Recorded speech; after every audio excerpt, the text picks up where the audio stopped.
show yet. Got a knife down here. A knife? You know, to open these presents. No, I've already made the necessary incisions. What about the slows? Did you get his? No. Because it seemed like it was pretty taped up. Did you? I assume. I hope everybody got their Secret Santa thing. Well, there's some people. Most people are have written in when they've received theirs, but there's still. Yeah, the one I sent out hasn't been. I didn't see him say anything, and I sent it out a long time ago. I've got the tracking stuff, so I'll have to look. I think that person did get it because I think they told me privately. Oh, why'd they do that? People tell me stuff privately. Yeah, but why would you keep that a secret? Because I'm the master of the Secret Santa. Right, but why would you keep that a secret? Because try to keep me make me feel like a bum. Well, because he knows it's me because I put my return address in there, which, by the way, the guy that sent me mine did not do. Well, you weren't kidding about shipping to the UK, by the way. Oh. Where'd you get the sweater? I got it at last year. Yeah. Chad got me a GameStop. Wilcox got me a GameStop gift card. Yeah. And I was like, gosh, I hate GameStop. I hate going in there. Yeah, but you can get games in there and stuff, and they've got pretty good stuff in there. But when I went in there, I saw this sweater. Yeah, they got a lot. And it was marked down. They got a lot of good stuff in there. Yeah, there's stuff. So, ho, ho, ho! Oh, yeah. We're going to fire it up. Okay. Oh, I'm pretty comfortable. I might just. This might be my permanent position from here on. Just lean back. How else do you normally sit for the show? Well, last time I was sitting like this, and I was very intense. professional. Yeah, but this time I'm just kind of laid back. Mind on your money, money on your mind. Mind on the bourbon, which I don't have. Well, that might be coming soon. All right. What's up, Huck? What we got in here? Edvin, there we go. Necronom, Duncan. How's that? Can you see that? The four horsemen of Amiga. They are. The Dunk, Necronom, the Dunk, Edvin, and Gary Hucker. Duncan Styles, I think he's related to that basketball player in Shadow Fighter. Wasn't his name Dunk something? There was a wrestler whose gimmick was that he was a basketball player. After we were supposed to do this before the show. I need you to do some voiceover work for me after the show. What are we Don't let me over? forget. Hey, Matt. It's stuff for Game of the Year. So I've don't got let my me list forget. printed out so I remember which things I picked. We're not doing that today. No. This is for the fan thing. The yeah. Thing. I love your family, Duncan. All right. Let's pause that so we don't have to watch ourselves in like 10-minute thing. It is creeperoo, isn't it? Okay. Oh. Let's see. Anything else? I'm glad there's no mistletoe in this thing. That could get awkward. It would be. It would be. You're like my elf. We do need to move our sign over a little bit. Look at that. Perfect. My school principal dressed up as Buddy the Elf. Oh, yeah? On yesterday. When I came into the school this morning, I guess a bunch of teachers had dressed up as Santa and elves and all kinds of crazy stuff. Yeah, yeah. The kids are loving it. They like that was cute. Yeah, there's nothing like being a teacher, especially in elementary school, the week before Christmas. The whole school is just buzzing with excitement. Our school is buzzing with stupidity. I have never seen a bigger, more poorly ran grift in my entire life than Luke's school. And I'm sure I'm not just his. They ran a promotion the other day with Chick-fil-A. Mm-hmm. Did you hear about this? Mm-mm. They were having a pop-up Chick-fil-A restaurant. Hey, I love Chick-fil-A. Sure. And so you can come in there and get your Chick-fil-A meal. All right. So sounds like a good idea. All right. Now at Chick-fil-A, you usually get the old chicken sandwich or the nuggets. Yep. You get your waffle fries. Yep. You get your cold one. Right. You're in for what, $7.50? Yeah. Okay. Well, the pop-up Chick-fil-A works a little bit different. Mm. You get your chicken sandwich, a bag of chips, and a water for $10. It's the old screw job. That's not all. So as if that wasn't stupid enough, then grifty enough, then they're like, we're going to take pre-orders. We're going to let people call in for the orders. A bunch of people called in for their orders, and then when they arrived, there was no food. So, and of course, how far is the Chick-fil-A from Hurricane? 25 miles? Yeah, not close. That's right. So guess what? Cluster ensued. So that's just another fine grift brought to you by Putnam County. Yeah, boy. Get it together. I would rather just say, listen, Aaron, at the beginning of the year, say, listen, please give us $50, and we will not bother you with the grift all year long. I would throw the money at them. Right. But they don't do that. I know what you mean. I blame you. Well, you should. It is my fault. Wow, that was easy. I got some other stuff that pisses me off. So I guess we won't do an insert disc 2 today. We just did it. Grifting schools. This is my Christmas message to the world. You know, Stop grifting. You said the word grifting many times. I've never heard that word before. Grifting. You've never heard Grinch and gift at the same time? You've never heard about Is this a millennial You never thing? heard about grift? No. Grifting is old as time. Con job. I've heard of that. Flim Flam Man? But crummier. It's like a really pathetic crime. Like this You've show. never heard the word grift? No. I've heard graft. I think that's a kind of crime. Grift is like working an angle on someone to benefit yourself. Okay. In some way. Now, do I think, say, the teachers are benefiting from this grift? Probably not, no. But it's a poor grift. Is that how the crime dog got his name? That's McGruff. Oh. Then no. So no. I thought it was something like Griff. You really, you've got one toe sort of in reality, and then a foot just waving into the wind. Woo! I don't know what's going on. Hey, that seems like a pretty good way to go through life. The connections you make are not only are they wrong, but they're incredible. They're not even close. At least you knew he was a dog. Yep. You didn't say, is that where McGriff, the crime cat, got his name? That would have been even more wacky. People wonder why I say wacky so much. Look at you. I do look wacky. I do look wacky. I was trying to think if there was anything else we needed to talk about before we start the show. It's Christmas time. It is Christmas time. Necronom had a bike called a Grifter in the 80s. You want to have a ride on my Grifter? Sounds shady to me. Now, if anyone here watches if everyone here watched Monsters, or Monsters Inc. No, Monsters, which was a syndicated horror show that ran from the same people that made Tales from the Dark Side. So this was an anthology show? Yeah, there was a episode called The Grither.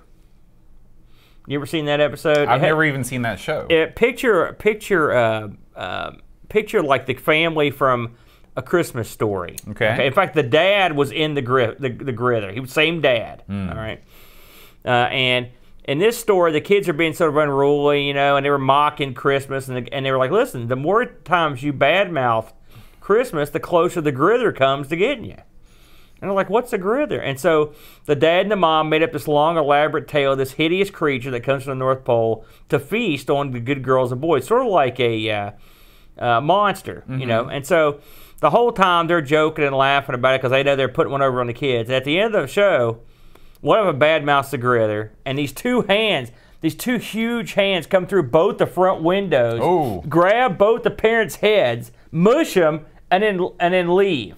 Wow. And this guy comes in from the other room, and he goes, "What the hell was that?" And the little girl that just saw her parents emerge, she goes, "It wasn't Santa Claus." That was the whammo. Really? It was the Grither. Yeah. Huh. I recommend that. Now, actually, I think I have seen this show because this guy is a private eye. The guy from the Christmas Story. He's a private eye. Now, see, you're talking about his other show, Kolchak the Night Stalker. Right. Yeah, that's a show. That was a show, that wasn't Monsters. Monsters was an anthology show. Oh, okay. You see, again, you're making a wacky connection, but it's sort of right. That's what you do. You're the wacky connection. Chris Folds. Merry Christmas, Alan. Merry Christmas, Chris. Hello, Pixels of Dawn. They're talking about their bikes. What was your first? Do you remember your first bike? I had one of those. I had a big wheel. Remember those? Yes. Not really what most people would consider to be a bicycle. Well, you said what my first bike was. That was a trike. Yes. The bike that I loved, the bike that I fell in love with, was this black dirt bike, and it had they had suspended with ties this like plastic thing that goes in the middle. It had it was rainbow color, and And this was an awesome dirt bike. Now, I when remember you say I got dirt bike, when I think dirt bike, I think about a powered. No, this was a pedaled bike. Okay. And it had a banana seat. You know what I'm saying? Yeah. I never liked the 10-speed seats because they hurt your business. This thing was comfortable. Yeah. And man, I took this thing everywhere. The old bike. It was a Christmas gift. Man, I hadn't thought about that for a while. It was just black. I thought, man, I'm a stud on this bike. Now, did you trick it out any? Did you put the baseball cards in the spokes? No, that was a little bit before my time. We weren't doing that. Plus, I liked my cards. Yeah. But this was one of the best gifts I ever got outside the Coco.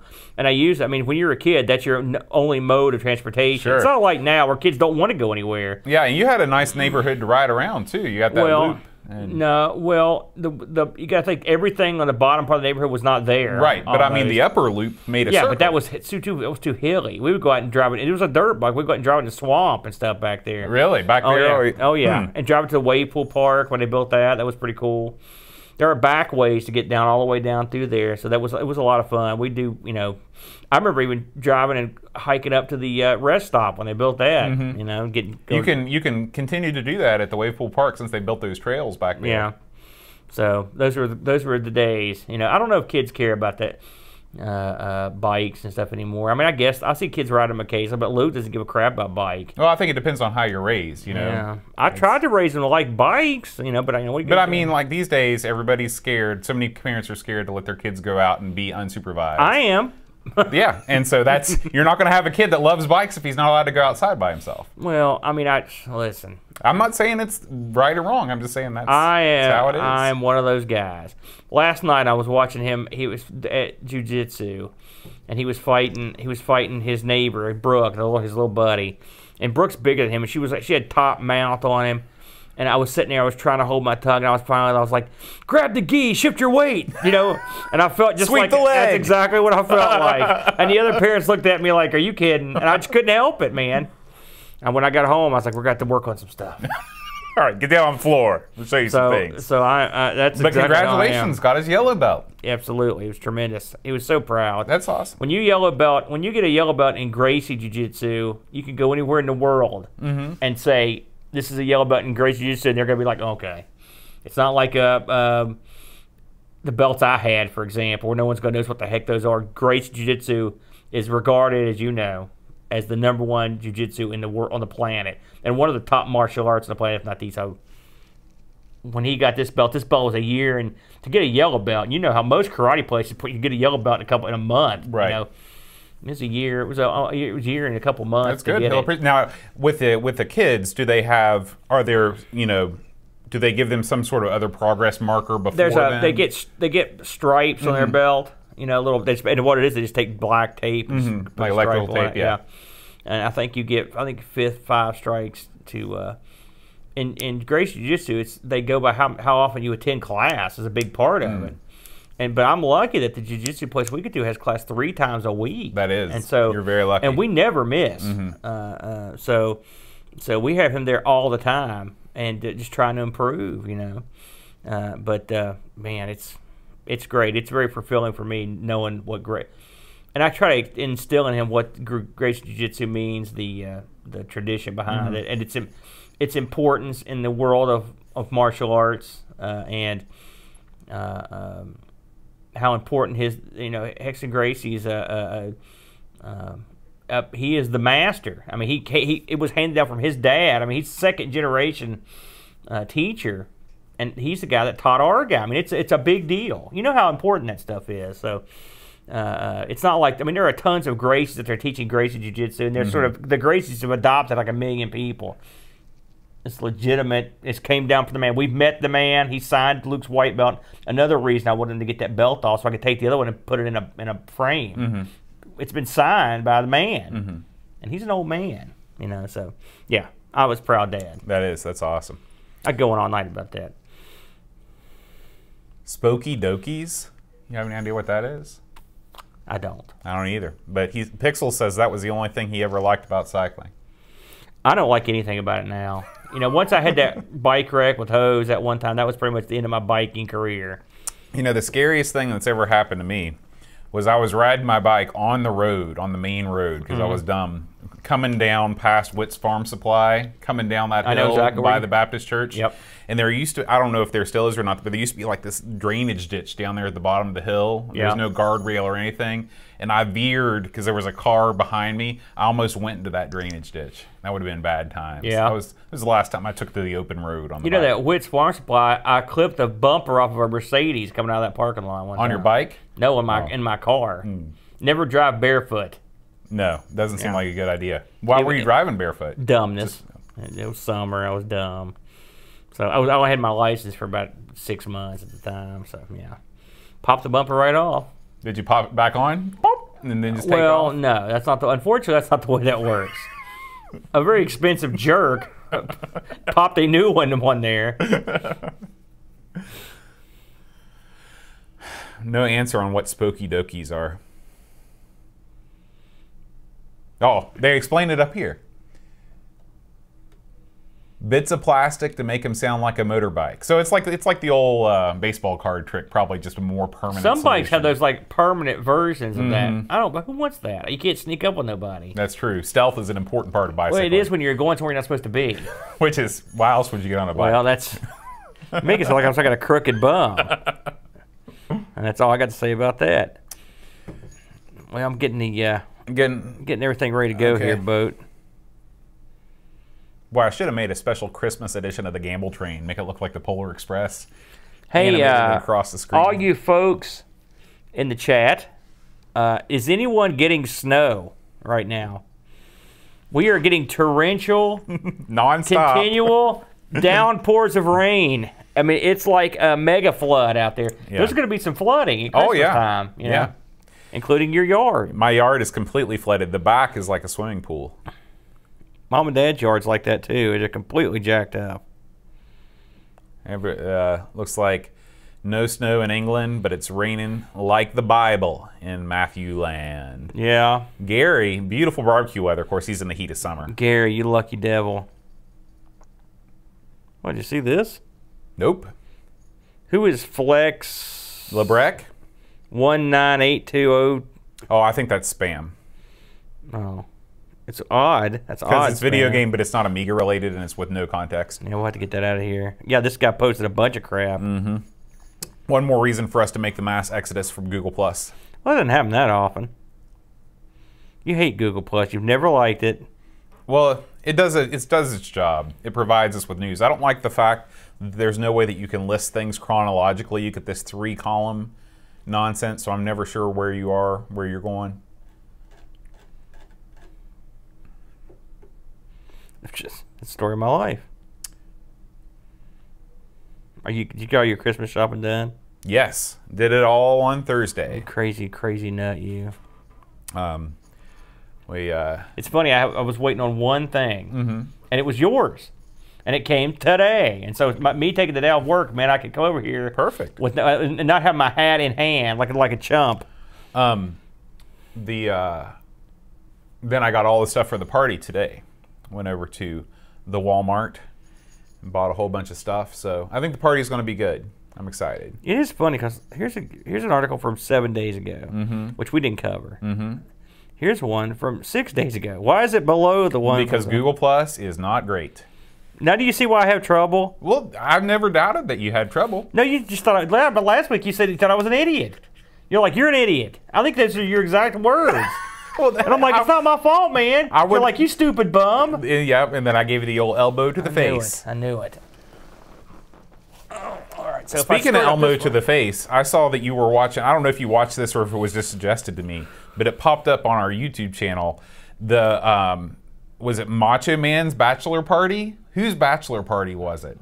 I don't know. I didn't see it. This is some kind of a wrestling event. It was like during a pay-per-view or something, and it was like Sergeant Slaughter was there. You have no idea what I'm talking about?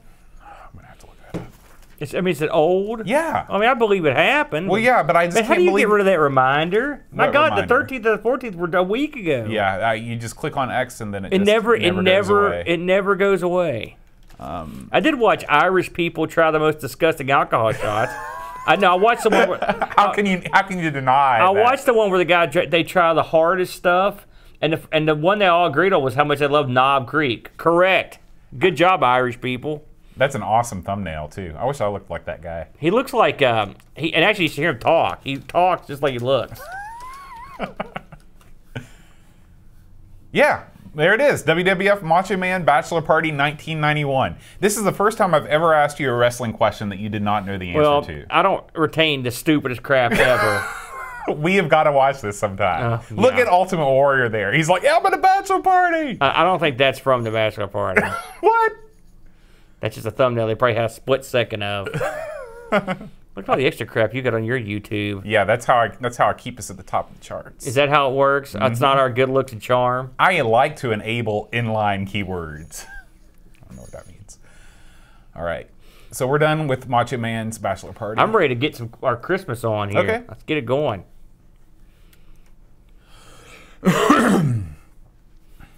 It's like doing that. Hi, everybody. Welcome to Amigos. I'm John. And I'm Aaron. And today we're going to be talking about two games, Christmas Lemmings and Snow and Fire, Ice and Snow, Christmas Party, Macho Man. What is it called? You're stupid. Fire and Ice Christmas Special. Fire edition. and Ice. Remember I sang it last week? Yeah, Hall & Oates. No. Put that right there. That's yours, isn't it? Yes. So, Aaron, before we get into the Christmas madness, I do want to say if you're staying tuned for our gift explosion from all of the fine listeners and our own gift exchange, we're going to do that at the end of the show. So stay tuned. But we have some feedback from last week's show when we talked about Shadow Fighter. Remember that? Yeah. I remember it. Michael Knudsen writes in from Denmark. The Nud. Yeah, and remember that there was that basketball player that was supposedly from Denmark, and you questioned whether basketball was a thing in the great land of Danes? I did. He says basketball is not popular here and was probably even less popular back in 1995. Thank you. Affirmation, baby. Thank you, sir. Yeah. That concludes the feedback that we received from our illustrious Shadow Fighter That's show. not true. We got several pieces of feedback on Google+. Okay. One of which I want to go over.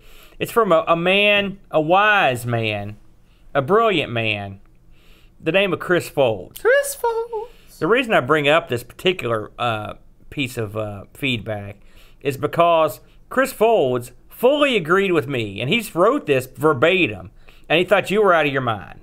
He said, everything I said was right about that game, and he said all the things you said were foolish and wrong. Now listen. I'm just telling you, take it up with Folds. I'm giving you the scoop. Sometimes I have to take the part of the Amiga diehard fan. Oh, here we go. And I mean, I have to say, oh yeah, Up for Jump, it really is the best way to go. Well, Up for Jump in that game is the best way to go. It's a fighting game. And so, you know, I've got just look at my sweater. Sometimes I got to throw a bone to the Amiga crowd. You're wearing Atari. Oh yeah, I thought it was time we started talking about a real 16-bit machine. Oh. So, send your feedback to soontobefired.com. I don't know if everyone can see that sticker on your hat there, and you've got a powered by Amiga Santa Claus hat. That's awesome. That's from the factory. That's right. Yeah. I didn't just glue a sticker on it. Yeah. That'd be something a loser would do. So, Aaron, it's time for the Polar Express, the special winter edition of the Gamble Train. Oh, okay. Let's fire up this week's Amiga news. Okay. Now, as we determined last week, firing up the Amiga news is not the easiest thing to do, so we're going to do our best. So, we'll get back to that. Let's talk about, now this is a bit of a hot news item this week. Someone has put up I'm sure it's probably over by now, they've put up an Amiga for sale. It is still going on. This is the historically important Psygnosis Amiga 3000. Yeah, this is less than 3 hours to go on this. Boy, is this thing expensive. I'm going to read this verbatim. This is a truly unique, one-of-a-kind Amiga 3000 used by various artists at Psygnosis. The seller has had this in his possession for 20 years. The seller is Mike Clark. He worked at Psygnosis from 92 to 99. He did audio, and this is one of the number of machines that he got out of there that was getting ready to be thrown out. Of course, it still works. This was used by Jeff Bramford, the artist at Psygnosis. They did a bunch of stuff on it. He's got a long list of stuff that was done on it here. Jeff confirmed that he used the machine for bits of art on Carthage, Infestation, Shadow of the Beast 2, Air Support, Killing Game Show, Orbitus, Lemmings, Aqua Venture, Shadow of the Beast 3. So I mean, a lot. There's a ton, and there's more. If you scroll down through here, I mean, this is a pretty important. I'm going to take the man at his word. I believe that this is legitimate. Now, right now, with 3 hours. Well, this is now. We're taping this on Friday. 3 hours and 12 minutes to go. This thing is up to 1,270 pounds. Yes, that's very. That's very what's about $1,800, something like that. Yeah. And 170 pounds for postage. That's expensive. Of course, if you own this, you got something. Theoretically. Well, I mean, no. Actually, you do have something if you own this. Yeah. You own something. Right. You got something, but you have something special? Probably.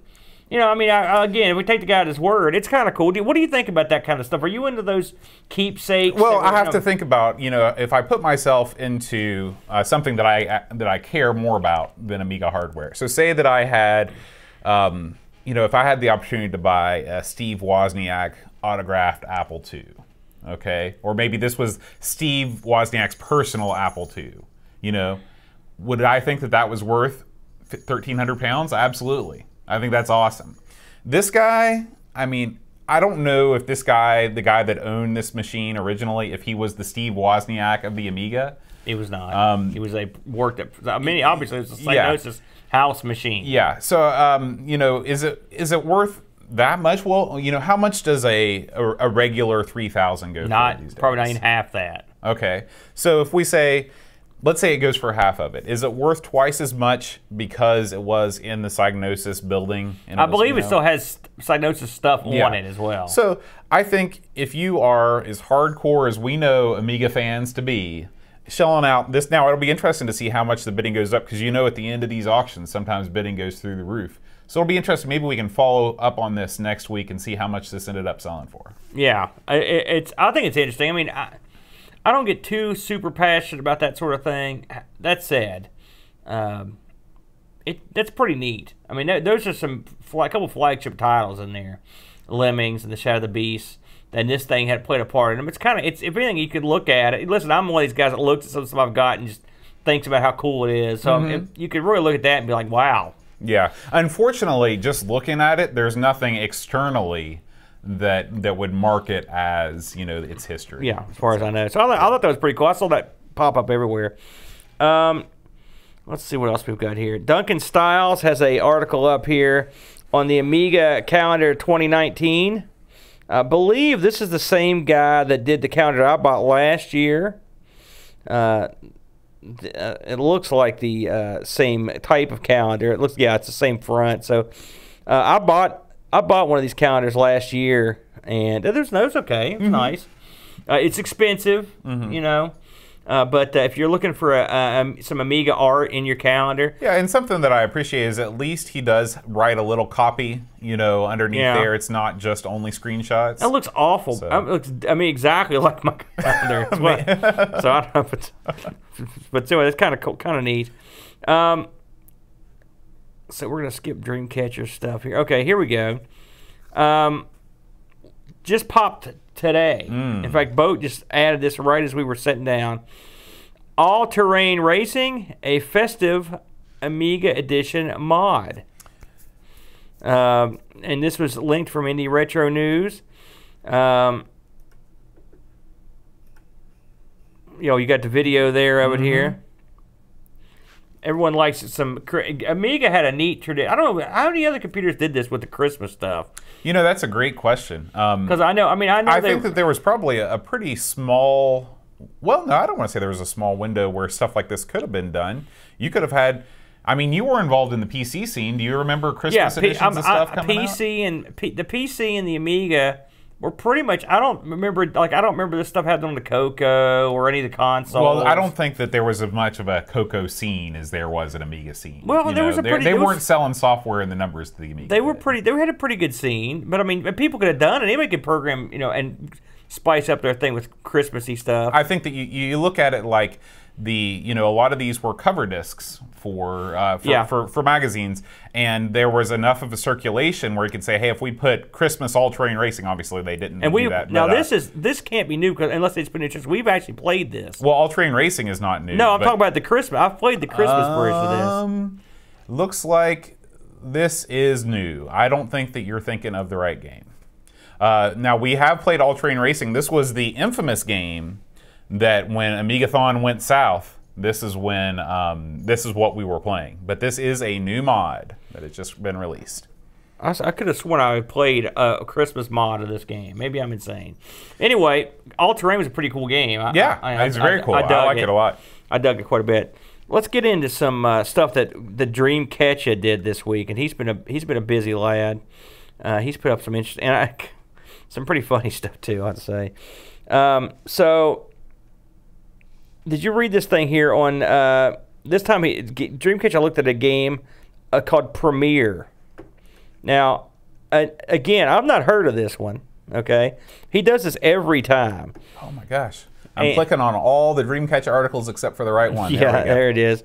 So this is a game where you basically you're basically in old movies. Yeah, and I did read this article. This is like if Prince of Persia was actually pretty and played well. This is what it would be like. This has vibrant graphics, very smooth animation. Have you played it? No. Well, how do you know it plays well? Oh, because Dreamcatcher said so. Also, you're ragging on Prince of Persia. That game's awesome. Overrated. So I am definitely going to check out Premiere because any game that Dreamcatcher likes, I know is going to be gold. Well, it looks great. Yeah. I will say that. And again, I had not heard of this. It's amazing how many games he comes up with that I've never heard of. I know. It makes me feel like a jerk. I'm like, I do not know about this. So Dreamcatcher has another article here. I guess sort of. It's a. This is a strange one. He has a connection. He makes a connection here between the Amiga and an outfit that made remote-controlled talking animals. Really? Did you read this? I read this one. I have not read this one. And this is actually pretty cool. So we're talking about QuickShot, right? So makers of the very famous joystick. If you scroll down, he says, look, guys, so those are little remote-controlled animals, and you drive them around, and they've got a speaker in them. Okay. And so you can sort of talk. I guess you could talk to the controller. It's like throwing your voice. Yeah. And I would freak people out. It would. Those things are scary looking anyway. Yeah, pretty interesting article. Again, Dreamcatcher. And then he's actually got one more up here. Yeah, he's been a machine. That's even more. This is the most ludicrous. I mean, this is his Christmas offering. And he makes the case that Die Hard 2, the game and the movie, are Christmas games/movies, complete with pictures and wacky antics. Well, that's what I always heard, that Die Hard was like the best Christmas movie. Well, this is Die Hard 2. Is Die Hard 2 not set during the holidays? I'll be honest with you. It's so long since I saw Die Hard 2, I don't remember anything about it. Okay. And I take Dreamcatcher at his word. If he says it's a Christmas game, I believe not a memorable game anyway, in my opinion. So, video from us this week. I think the only thing we put up was ARG Presents Me and the Brent. We stepped deep in the heart of Texas. Yes. Boat. And I've enjoyed. You've had several weeks where you've kind of put on. You do a lot more role playing in this show, where you're a Greek god one week, you're from Texas the next week. Well, listen, I had a kid's novelty cowboy hat sitting in my room. I was like, hey, I'll look stupid in that, so I'm going to put it on. There's no better system than the yeah. So but this is the Texas Insurance TI-994A. We played a couple games. You had a foray into the foray. Yeah. I should have used that.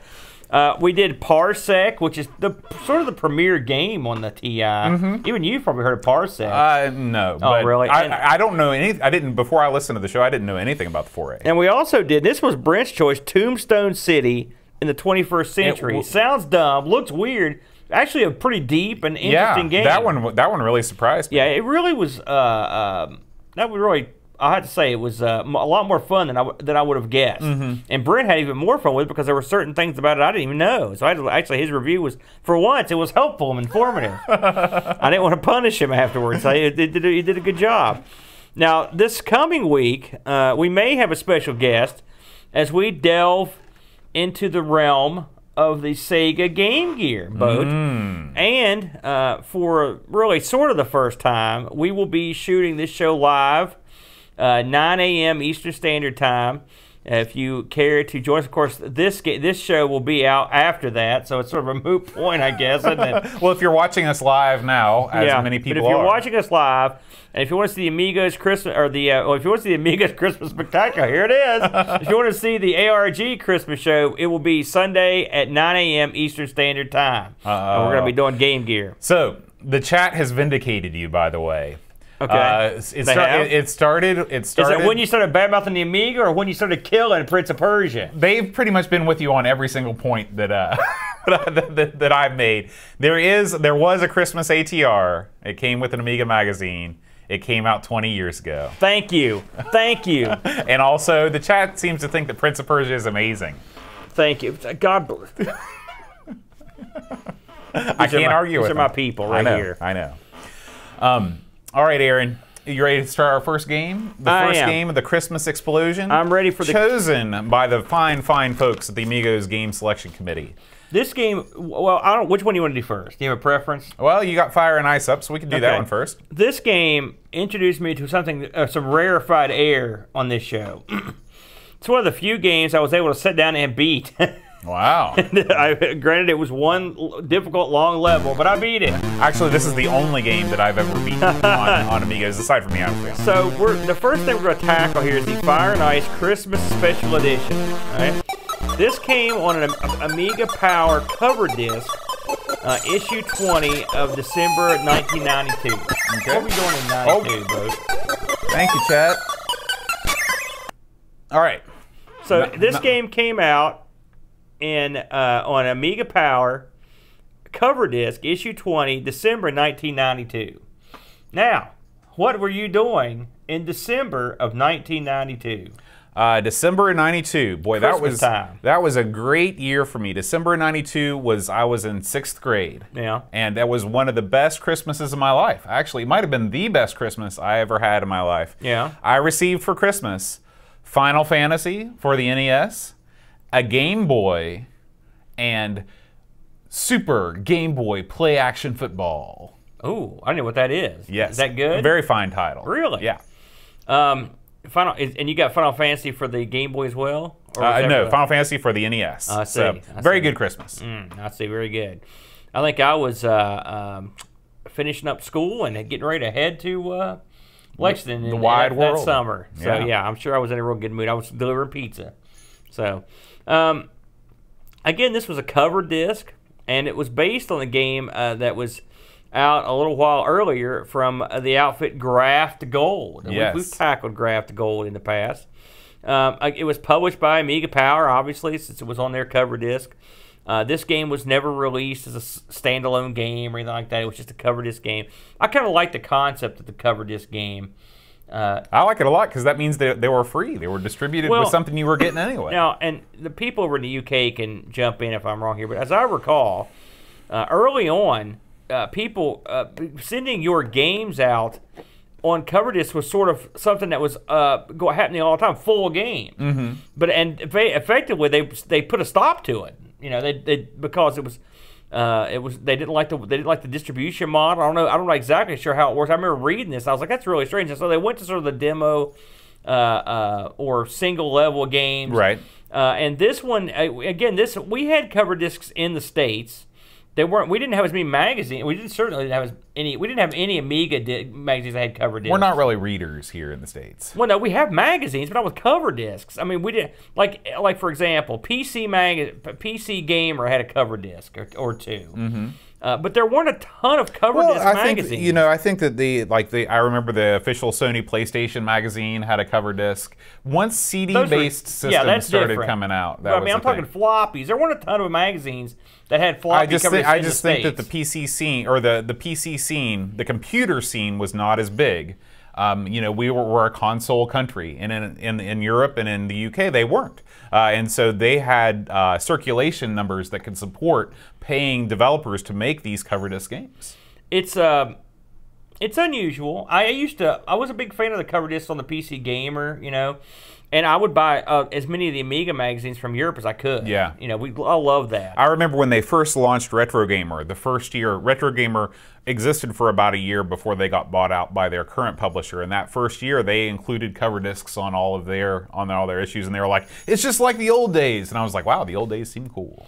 Yeah, well, and just add a little spice to the thing. And plus, it was neat that they would talk about games that you actually could play instantly. So, this came out. So basically what you've got here is one Christmas level of Fire and Ice. So you play a wolf in a Santa suit in the Arctic, and you're basically got to get across this level and get a key to unlock a big lock to go out a door. Right. Okay. And along the way, you're confronted with penguins and little annoying baddies. It's sort of it's an up for jump cave situation where you run around and you're outside. Some of it you go across water. There's whales. You know, this game is kind of strange, and the mechanics are kind of goofy because when you shoot stuff, it sort of freezes, and then you sort of can run over it or stomp it. As I mentioned, I beat this level. Well, I cheated. I will, in full disclosure, I had unlimited men to beat the level. My version came with a trainer as well. Yeah, and I turned that on. I turned that immediately. sucker on. Along the way, you can pick up various power-ups to give you different types of shots. You can hold down the joystick to do different stuff. I don't put that on loop. You know, I thought this game was. I mean, first of all, if you consider it was effectively give it away with the magazine, that's a good deal. Yeah. It was not crap. Right. Okay. I liked the way the music started out, and then it hit a point where you wanted to die. My kid was like, "Oh, that's nice music," and all of a sudden, about 20 seconds in, it turned. I felt the exact same way. Yeah. When it started up, I was like, yes, an Amiga game with background music. And then I was like, man, maybe this is why Amiga games don't have background music. Yeah, because it got bad. And it just goes and goes. Yeah. And like I said, I liked if it stayed sort of that first. It's not the least bit Christmassy either. It's not like Christmas at a techno bar. Yeah. You're a dance trash. And so the music did. Don't get me wrong. It wasn't. I'm not saying it's bad music, but it just didn't. For the long haul. Maybe if you're real good at this game, you whip to the level real quick. Yeah, that might have had something to do with it. But if you're like me and you struggle and struggle and struggle, and you just keep hearing this tune over and over, and you want to kill yourself, yeah, it got old. When the wolf dies, he basically comes back, which is nice. Now, and one thing that's very nice about this game is that when you die, you reappear close to where you died. Right. They don't make you go back. There are sections where you have to where basically you come up on this almost like a, what do you call it, a button or something in the ground, and like ice steps or a ladder or something or a bridge. Yeah, it's pretty neat. It is, but I mean, I missed it the first dozen times. I know what I was like. How do I get across that? There's no impossible jumps or anything in it, but there are some places where you jump blind, which I'm not a huge fan of that. There's no ability to scroll the level to look down. Right. This platformer suffers from the same faults of many Amiga platformers in that they put you too high up on the screen, because not only do you have the unnecessary HUD, as you often do, but you also the plane of your existence is too high up on the screen, so you can't see enough of the screen around you to not have those blind jumps. However, this game does control better than most. It definitely controls better than Super Frog. Of course, it's not even in the same league as Zool. This guy is a slower, sort of oafisher guy like Super Frog. Well, yeah, but there are things like variable jump heights in this game that don't exist in Super Frog. Well, what I'm saying is that not being super fast and small doesn't hurt. Yeah, it actually helps. Yeah, absolutely. You're a little bit more floaty, which is definitely. I would prefer a button for jump, but I mean, this wasn't Doom. No, not at all. It wasn't Doom. I thought the backgrounds are nice. It's sort of a setting sun thing going on, and I'm not going to heap praise on this game. It's okay. It's fine. It's nothing. It's no great shakes. It's a nice. Nice Christmas fun 20 minutes or whatever. Did the main character, who it reminded me of? That squirrel in Ice Age. Yeah. Like it is his protruding eyes, you know. He needs some of the sound effects from that guy to really complete the picture. But I thought this was great. I mean, this is sort of a perfect example about, what a cover disc game should be. It gives you a little taste of the main game, but it changes it just enough to reflect the spirit of the season. I thought that I couldn't think of a better way to demo a game to make a level. One thing that was cool that I've never seen on really any game that I can think of is at the beginning of the game when you fire it up, they show you a zoomed out picture of the entire level. It sort of reminded me of the next game, Lemmings, where before the level it sort of shows you the whole level. Yeah. That does help, sort of. Kind of. We're watching this play along, and there's a bit in this where there's a bunch of lights, and you can eventually make them say, I think it says Merry Christmas on it. What the hell are those? I mean, what? Yeah, I think I saw that too. I saw one. I thought they were. And I was like, "What's going on here? Can you walk on these?" I never even realized they said Merry Christmas. I had no idea what those. things were. I piddled with them until they said it. And I was like, okay. I will say I do have a couple problems with this game. But I guess it's mostly me. At the end of this game, you fight this end boss. I guess he's what is that guy? An ogre? He's like a caveman. Anyways, you sort of have to roll snow into him. He jumps up in the air and big wads of snow come down and form a ball, and you can sort of use your blaster to shoot him into him and screw with him. And then when you kill him, basically you get like a key, right? Or you finish your key. You're sort of building this. You're collecting pieces of the keys as the level goes on. Then there's a lock. Okay, so the first time I killed this guy, I went to the lock. I missed the lock when I jumped. I fell down and had to go all the way back to the level. Then I got all the way back to the lock. I jumped into the lock, and it becomes a door. Right. Then I fell off again. I had to go all the way back to the level, and then try like gangbusters to not miss the door. It's just inexplicably dumb level design. But I will say the level design is challenging. It's interesting. It's not too confusing. Yeah, but I mean that particular part. Like in what world is like, boy, this is really cool. I can't wait to make these people jump and miss the lock, then have to do the level again, then jump and hit the lock and make the door appear. Did that happen to you too? Yeah, it did. I feel less like a jerk. I tried this on the 1200, and I tried it on the emulator.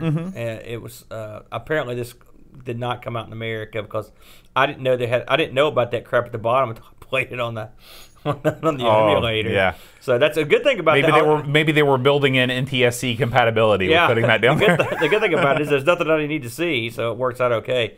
But overall, a decent game. I actually found now this was ECS OCS, right? Yeah. Okay. Yeah. And this actually has a lemon score of 8.13. This particular game, so that's getting up there. I don't know what to say. That's kind of strange. I would not go that high. For what it is, I mean, why not? I mean, it is exactly what it should be. As far as I can tell, it's just a one level. Yeah, right? That's all it is. And so there you go. So it's not bad. I mean, again, it was the fact that they gave it away with a magazine. Now you didn't check on. I don't blame you if you didn't. You didn't check on eBay. Oh, I did actually. Did you? I did. I checked on all of them. Okay. Actually. And $9 in the UK. Okay. $9 US. So now it's funny when I looked for this on eBay, it listed a bunch of magazine cover disc number 20s, but for whatever reason, I don't know what eBay was smoking. It listed them for Amiga format instead of Amiga Power, and so I had to dig down through there to find them, but there were a couple Amiga Power ones for sale. And you don't think that it could have appeared on both magazines cover disc? It was only the one. Okay. Because I checked Amiga formats, and it was the wrong one. Okay. So, hey, if I mean, obviously, clearly, you can go grab this at your leisure. But it runs fine. Mine had a nice little trainer on it. I will say the pirates that got hold of this, they didn't skimp. I mean, it's a full. Yeah. The trainer's very elaborate. You can do whatever you want to do. Yeah. So I'm sure we probably played the same one. So let's move on to now the other item we picked. This is kind of confusing. So I did two. I actually did two of these. We did Christmas Lemmings AKA Holiday Lemmings. Right. And then you've also, and I don't know if you know this or not, I'm sure you probably do, this got 2 releases, and we got it was released in 93 and 94, and I'll get into the differences and what was going on, and also the name change. So I looked at both of these. Holiday Lemmings, which is also called Christmas Lemmings, 1993. Oh, that's a great place to stop. Hold the phone. Boat's got to get to the door. Oh. Run, run. This is intermission. Boat has a was expecting a package in the mail. Now, Duncan, I didn't get any slowdown on Fire and Ice Christmas. So I'm guessing you're probably talking about the 500. I mean, my 1200 seemed to play it okay. But then again, I don't remember. I mean, I didn't. Yeah. Did you get it? All right. Is that a gift for Eve? No, it's a gift for me. You bought yourself a Christmas gift? Yeah, I did. You're so vain. The song is about me. It's not about Mick Jagger. I love that song, by the way. I'm a big fan of hers. I like her too. All right. You ready to pick it back up? Clouds in my coffee. So, as I was saying, Lemmings... Wait a minute. As you can see, you're obscured by the festivities there. Let me get back into my leany position. No, I just need to move that over. OBS, the greatest thing ever. Except when I can't find the little grabby grab. Oh, come on, grabby grab, where you are. You got to do some rare editing. Well, I mean, it's going to pick it up, right? Did we just start on Lemmings completely yes. over? Okay. So, let's move on. Okay. And we're going to be looking at, now this is kind of confusing. We're going to look at Holiday / Christmas Lemmings 1993/1994. Okay, so we're covering multiple titles here. We are. 2 separate releases. Now, you really only have to cover one, and I'll explain why. We're going to start with 93. So, in 93, it was DMA decided it was time to put out a holiday version of Lemmings, okay? And so it is called 2 things. You've got Christmas Lemmings or Holiday Lemmings. I believe it was Christmas Lemmings on the disc and Holiday Lemmings on the in the actual program itself, like when you load it up. Okay. I don't know why, and I tried to look. I didn't see anything. Same boys that worked on the original Lemmings worked on this one. So you know what to expect. And this is one of the things that came out on, I guess this answers our previous question. This came out on the PC and the Mac. The Mac Classic got a version of this. So, you know, I ought to put that on the Mac for the Christmas party. Yeah. Now, and I'm going to thank Hall of Light for this because I'd never heard this before. This was first released in 91 as a gift to the fans. It was a 4-level demo. Mm-hmm. It was released in 92. Then in 93, they released, this is a commercial game. So you're playing something that you would buy, okay? Yes. The box said Christmas Lemmings, and the in-game screen does in fact read Holiday Lemmings. That's what mine said. Mm. So that was in 93. So in 94, they were like, let's make some bucks. Yeah, you let's go full on out. I'm guessing they did pretty well. And so in 94, they released Holiday Lemmings 94, all right? Now, which is basically the one I played. And the reason is the original levels that were in 93, there were 32 levels in it, and they're all in this one. So you've got, when you buy this one, you get all those levels, plus you get all the new levels. Okay, so if you're going to play one of these, just go ahead and play 94. Or if you're like me, you can play either one because there's not a chance in hell you're getting past the 32nd level. That's very true. There's a 0% chance. So, what is Holiday Lemmings or Christmas Lemmings? Well, if you ever played Lemmings, it's I mean, if you played the original Lemmings, I don't mean the tribes or any of this sequels. This is straight up Lemmings, just like the original was. There's no tribes. You just got, it's a standard set of tools, and which is odd because in 94, I believe tribes has already been released. They could have actually, so they kept going with the original as opposed to going with the newer version, which. Not a bad idea. And it might have been easier to quickly churn out levels. Well, lighter fare. Yeah. So, and I noticed this also doesn't have a 2-player option. It's kind of a bummer, but that's the way it goes. You know, I think me and you are the only people that like the 2-player version of Lemmings. I can't believe other people don't like it. And we had a good old time playing it was fun. So, in this version of Lemmings, it's exactly the same, except it's got a Christmas motif. You've got snow, you've got Christmas lights, you've got snowmen, you've got weird bouncing, what do you call it, jack-in-the-boxes. You've got a lovely chateau. You appear to be escaping into a coconut with some candles on the sides of it. It's a decorative chateau. Oh, okay. And your Lemmings, of course, are wearing little Santa outfits. Yeah. Now, and again, it's amazing how much personality, you know, they change 1 or 2 colors. But you can see the little, you know, bouncy Santa hats and things like that. It's amazing the personality of the Lemmings since they're so small sprite-wise. And the chat has given 2-player Lemmings some love. That's good for you guys. That's good. Now, I played through this to about level 10. All right, that's pretty much where and it's not because I didn't have time, it's because I'm not very good. I thought I thought the same thing about the original Lemmings. It's one of those games that you have to get into your groove on. Right. And it took me a while to get, and I wasn't fully in it, but I got mostly in it. You know, I am most comfortable with this sort of Lemmings. Me too. This is the one I played the most, and so I hopped right back in. I thought it was fun. Lemmings is, you know, Lemmings is one of those games I never really pick up and play, but when I do play it, I always enjoy it. I don't know what that means. Well, it's good in small doses. Yeah. That's what it means.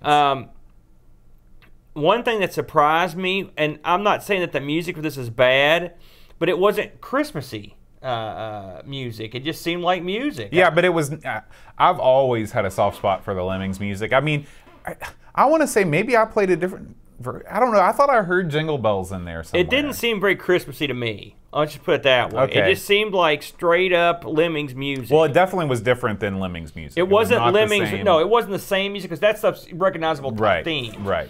This just seemed like other music. But, you know, this is one of the few Amiga games that doesn't go the Euro dance trash route. Look what Ricky wrote. 94 uses music from Oh No More Lemmings. There you go. There you go. So okay, so good job, DeRocher. Yeah. So that's why? Why would you not put some Christmas music in there? It's a very good question. They should have done that. You know, or some, you know, something. But I mean, this is, I'm not going to, it's another one, I don't know. You're getting 32 old levels, plus I get presumably 32 new levels of Lemmings. That's a crap load of Lemmings where you but this is a commercial product. Right. So I'm going to look at this on the basis of another Lemmings or a sequel.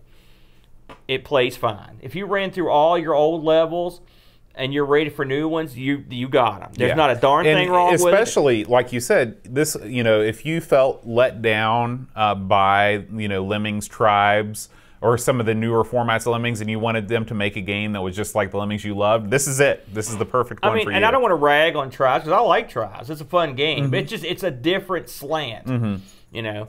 But this one, for me, having not played Lemmings for quite a while, to come in, I could pick it.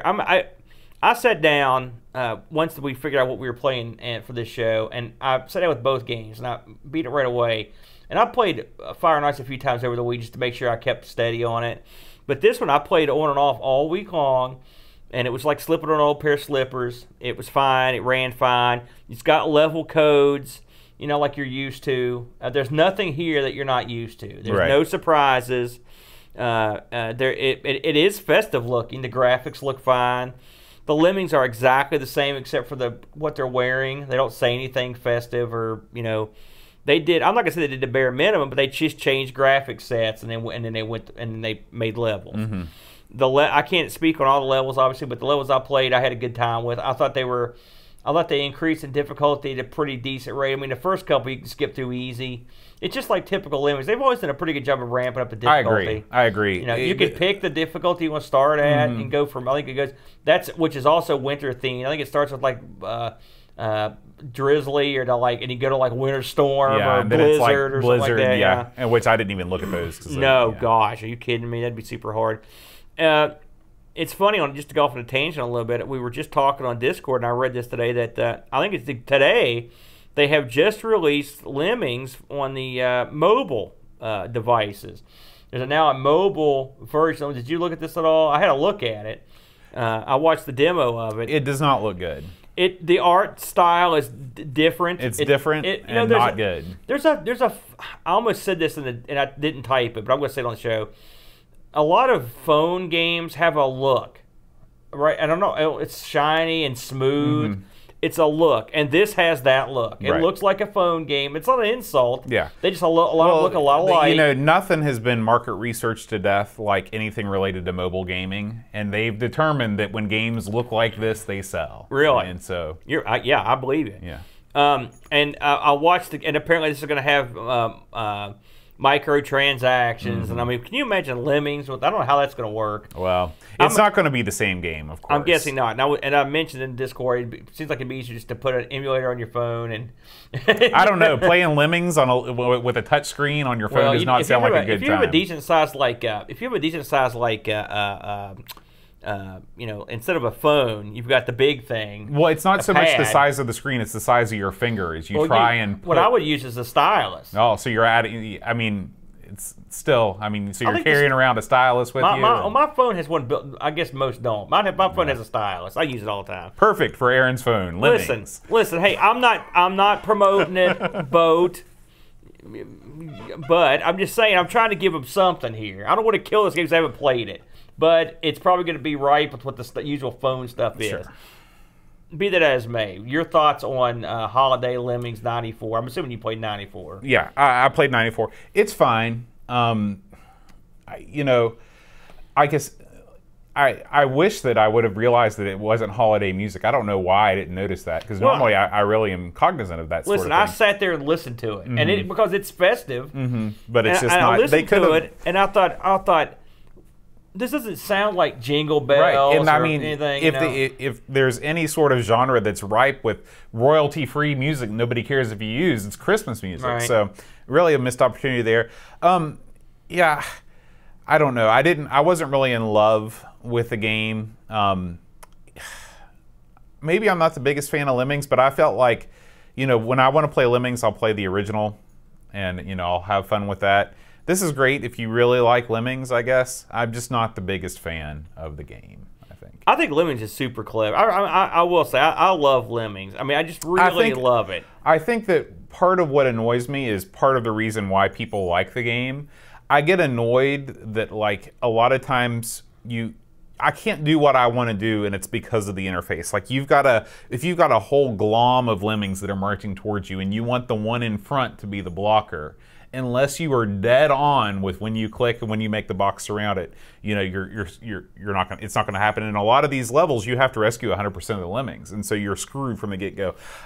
If you made the game different, then it wouldn't be Lemmings. If you made the game where it was like, okay, I'm going to pause the game, I'm going to pick the Lemming that I want, and I want him to be the blocker. But then again, it takes away the sort of reflexive action that you need to play the game. Yeah, I mean, that's why I think that's part of what makes Lemmings interesting is in some ways, Lemmings reminds me of Worms in a weird way, and that if you added too much control or precision to it, it takes away what makes it amusing. It is. That's a very apt comparison. And so, in Worms, if you could always hit with the weapon or you use rope perfectly, then it would be lame. And the difference is with Worms, you're playing against somebody else, and you know that they're going to screw up at some point too, and that's what makes it fun. I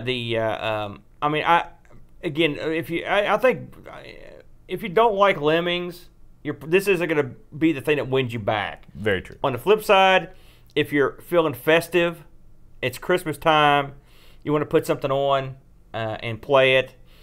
This will probably scratch your itch. It's like I said, I enjoyed it. My son watched me play it. He got a kick out of it. I don't think he'd ever seen Lemmings before. And it's always high comedy when you blow these suckers up. Oh yeah, it's a great. One of the greatest things they did was make the nuclear feature where they all explode.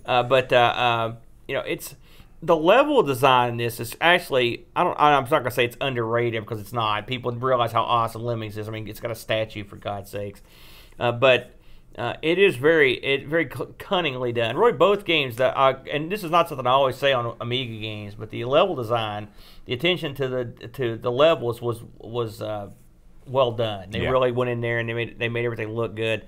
And you've got the Lemmings in this, unlike Tribes, where you've got just a slew of Lemmings that do a bunch of crazy stuff. I mean, the Lemmings in this are just your standard Lemmings, building, digging, and stuff. And so you can again, you can just sit back and it's not as manic. It's not as manic. I put a T in there. It's not as manic as the Tribes got and some of the other ones did. So again, for me, and I like those too. But they had to change the direction of the game because otherwise you just keep making level packs from now to Doomsday, which they did. Right. But this, if there's nothing wrong with going back to the first one, since it wasn't broke. Yeah. So I like this one. So I looked up both these games. Let's talk about 93 first. Now, and 93. Actually got reviewed. I found a review for it. On Lemon, 93 has an 8.36, which again is super duper high. And Amiga Format 55 gave it an 84%, which that's probably closer. I mean, they didn't reinvent the wheel on this. Now, I found a boxed copy of it. I was surprised. And in the UK, you can buy this one. It must be pretty rare. Because the box copy of it's $76. The box is interesting looking too. It's almost like a package. It's interesting. It's a cute little box. And if you just want the discs for it, I found those going for $10 and $12. So 93. Now, if you want to, I would just go ahead and get 94 unless you just had to have 93. I guess the only upside, as Ricky pointed out, is that you do get Christmas music in the 93 version. All right. Now, 93, they released a cover disc version of this, which is the only one I could find. I couldn't find any other versions for sale. I found it for $5 in the UK. Of course, again, I don't know. I would wager these did get American releases because my version on the Amiga was not marred. It worked fine. So this one also got reviewed. It got an 85 in Amiga Action, and the Lemon folks gave it an 8.46. So both of them, same ballpark. I mean, effectively they're the same game. Just 94 has more levels. So yeah, get your Christmas on. I mean, do you remember what we reviewed last year for Christmas? I would say, I mean, these are both fun things. They're nice, fun holiday diversions. I think they're amongst. I want to say that in years past, we might not have always done. Well, I know we James Pond 2 the first year. Yeah. And I can't remember what we've done in this is our 4th Christmas show now. Oh, jeez, are you kidding me? So, we had 4 of these things? Yeah. I can't believe it, man. So, but the Christmas show has always been the big show until last year, remember, we were still over there, and we had the big table set up, and Wilcox was here. It was the Wilcox Hour. I didn't like it over there. I like it over here better. It's cozier over here.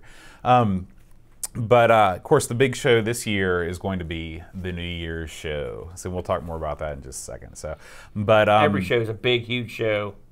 Is it? Is it just like Raw? None more or less important than the last. That's right. Have you heard about how Vince had to come back onto Raw and tell the fans, because I guess maybe this is a couple weeks old now, because I was listening to the Giant Bombcast and they were talking about how it was the lowest rated Raw of all time, and they actually had to bring Vince out on the show to tell them, we've heard you and we're going to make some changes around here. As long as Vince is still alive, it won't change.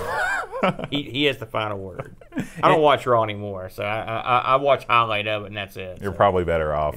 They ran me off. So Aaron, do want to remind everyone that we have swag for sale at everythingamiga.com/swag. You can get yourself a Festive Amigos tee. We should sell toques next year. We That'd should. Be nice. That would be great. I'm exploring our merchandising options. Oh boy. I also want to tell everybody, if you could write us a review on iTunes, that would be awesome, because iTunes is still the hub for where so many podcatchers get their reviews. So if you could do that, that would be awesome. Of course, you can support the show on Patreon, become part of the Amigos Game Selection Committee, and choose these fine games we play every week. And you can become part of the Patreon song.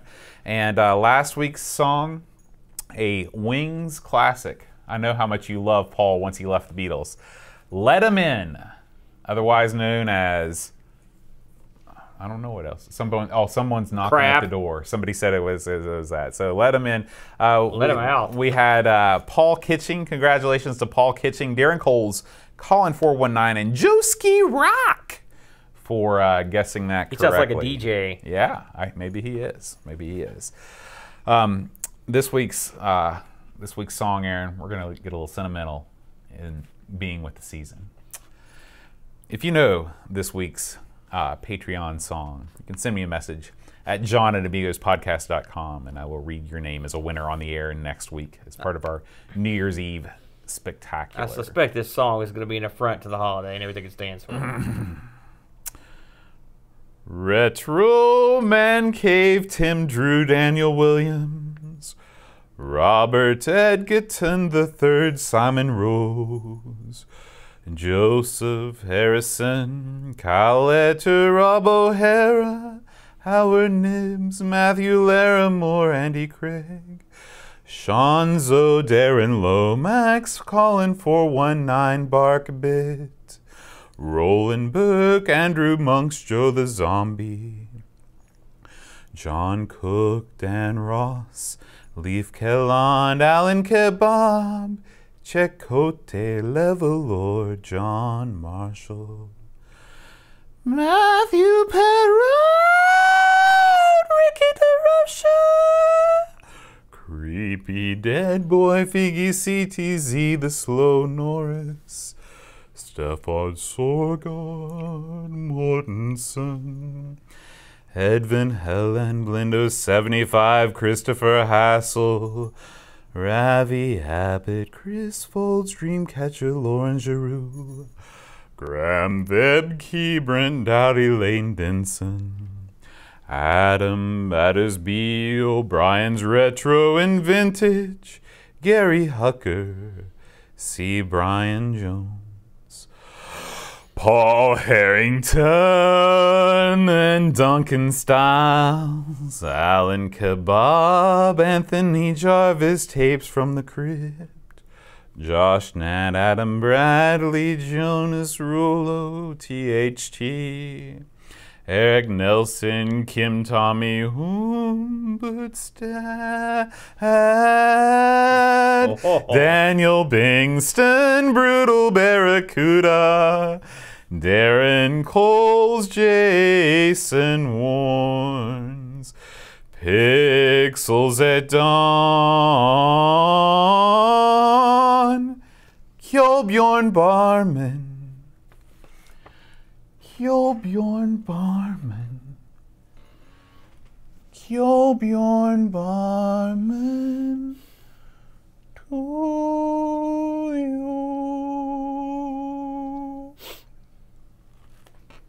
Sorry, I knew that would choke you up. You broke me up on that boat. Good Lord. That was touching, man. Well, you know, I try. I work. Usually right after we wrap on Friday nights is when I choose the song. I go through my Rolodex, and then I talk with my arranger. Oh, and yeah? we find my perfect key. Really? Yeah, and then over the course of the week, through several vocal rehearsals, he sort of coaches me through it. And then, you know, I do a little bit of the salt water, the honey, and just to make sure that that's what I've got in here. Your arranger should be wrote up on a capital offense. He only works with the best. Oh yeah? What's he doing here? He's excelling himself in some way. So, Aaron, the time has come. Christmas has come early to Amigo Studios. It has. It has. We have several gifts from our fine listeners, and I'm going to let you open this first one. This is. Why don't you tell us who this came from? So this is from our good buddy, the Slow Norris. He's the slowest. The Slow Norris sent me a message, said I'm sending something your way. Now Slow has been very, very generous man in the past, and so I'm sure he sent something very clever here. It could be a big picture of like a page 3 girl or whatever. It's Barbara Whitaker or whatever from All right, help me out Barbarian. here, Boat. Wow, look at Man, this. Look at that. That looks fancy. This is a. All right, I think that's all that was in here. Okay. You All right. Well, we're going to unfurl it as part of a team effort. All right. Okay, so you just grab the To be end. honest, it's just like the Amigos suck. Or something on it. Look at, oh boy, here we go.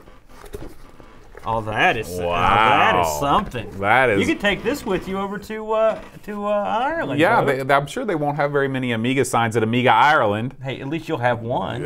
Look at that. Can you see it all on camera? Yeah, Boat? it's all there on camera. Thank you so much, Slow. Slow. This is going to make a great piece for. God, that is awesome. Boy. We can hang that in the background. Yeah, absolutely. That is nice. That's very cool. I'm gonna see if I can. I bet some Slow things had to that the, printed up somewhere. Yeah, thank you so much, Slow Norris. We will attach this to the brick wall behind Slow's us here. giving me all kinds of stuff with the Amiga 600 in my continuing efforts to get it up and running. All right, thank you very much. I love that. Yeah, that was great. Okay, moving right along. Tuk-a-doom, footloose and fancy free. We got Put that on a flagpole. I agree. We've got a package from Chris Folds. Looks like Chris Folds sent that via wagon train. Hey man, when you send things from England, sometimes stuff happens. Yeah, I understand. Okay, he says the purple thing is for you. So okay. This is obviously for me because that's not purple. That's a thing? I thought that was some filler. Ah, here is the purple thing. All right. Is Folds in the house? I don't see him in here. So, Chris Folds. Am I going to go first then? Yep, Whoops. you're going to go first. Okay. Better take this seriously, Boat. Oh my God. Oh. I think these are these magnets? Yeah, those are refrigerator magnets. Oh, and they're sweet all Lord. Amiga games. Now, guys, look at these. Folds knows what I like. I'll see if the camera can pick this up. These are little magnets of all the various Cinemaware games. Oh. There's Lords of the Rising Sun, Wings. Oh, God. Oh, man, look at that, Boat. You got Three Stooges, Sinbad. That is awesome. That is I don't even know how you get those. Rocket Ranger. I don't Is either. there a store in the UK that sells Cinemaware magnets? Look Because at that's that. the store I want to visit. Defender of the Crown, which took up a big chunk of my life back in the first year of the show. Yeah, we talked about it every week. King of Chicago. And it came from the desert. That's about the darndest thing I've ever seen. Yeah, Bert. that's What do you awesome. think about that? Especially with the magnetic walls of Amigo Studios Yes, East. I'm going to put all these up, Yeah. dude. Oh, Folds. Thank you very much. Yeah. Jeez, man. Thank you, Chris. And he's Those here are with us in the chat. Those are so nice. Oh, are you here? Thank you, Folds. Good Lord. You know what I like, dude. God, can you believe that? That's awesome. That's awful nice. Okay. These are going to go right in the Amiga Studios. Here's what he got me. So I open it. It is a piece of wood that says Auto Art UK. I'm guessing there's something on the back of it. Oh, look at this. This is wow. Isn't that laser cut Mr. Do. Folds knows about my great love for Mr. Do, and he delivered in spades. See that thing, Boat? Look at that. Laser etched That Mr. is. Do. That is something, isn't it? Yeah, that's awesome. You can't see the texture of this, but I mean, the texture is quite amazing, isn't it? Look at it. Look what it does to the camera. It really jacks it up a little bit. Oh, that's awesome, man. Yeah, thank you so much, Chris. That is super cool. You can't go wrong with the Do. No. Do the Do. No. All right. Love it. Man, that was So, awesome. Thank you, sir. We have the best fans in the world. I can't believe those. Those are great. I don't really want to call them fans. They're really I don't call them fans because that would be that would imply that we are worthy of they're more like helpers, yeah. or like assistants, People or like that- or yeah. other stars. other stars. What do you got here? Well, we're going to need to clear the table. Oh man. Okay. Move this. Man. Okay, now I My know buddies are gonna die when they see this. Brent's gonna have a heart attack. You're gonna kill Brent. I know what this package is because on the I thought that I pre-opened it, but I didn't. Hold It's on. got a butter knife over here. Yeah. Go to work, sir. Okay. You'll never make it as a slasher. I never. On the front, there's a big FedEx sticker that says, "This package contains alcohol." So, I love it already. Yeah. Eh? Is this a package from? Well, we don't know who it's from yet. There might be a card. I got a pretty good idea. Let's see if there is a card. If there's not a card.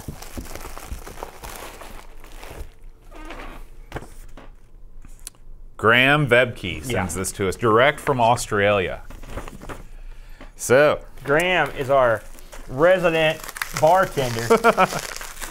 absolutely. Let's see He here. made me here. Let me open that while you open it. Oh, Well, you I got gotta cut it? scissors, yeah. They wrap these things I up was gonna good. just rip it open. All right, well, I got it started. There you go. Thank you. Now, Graham is another.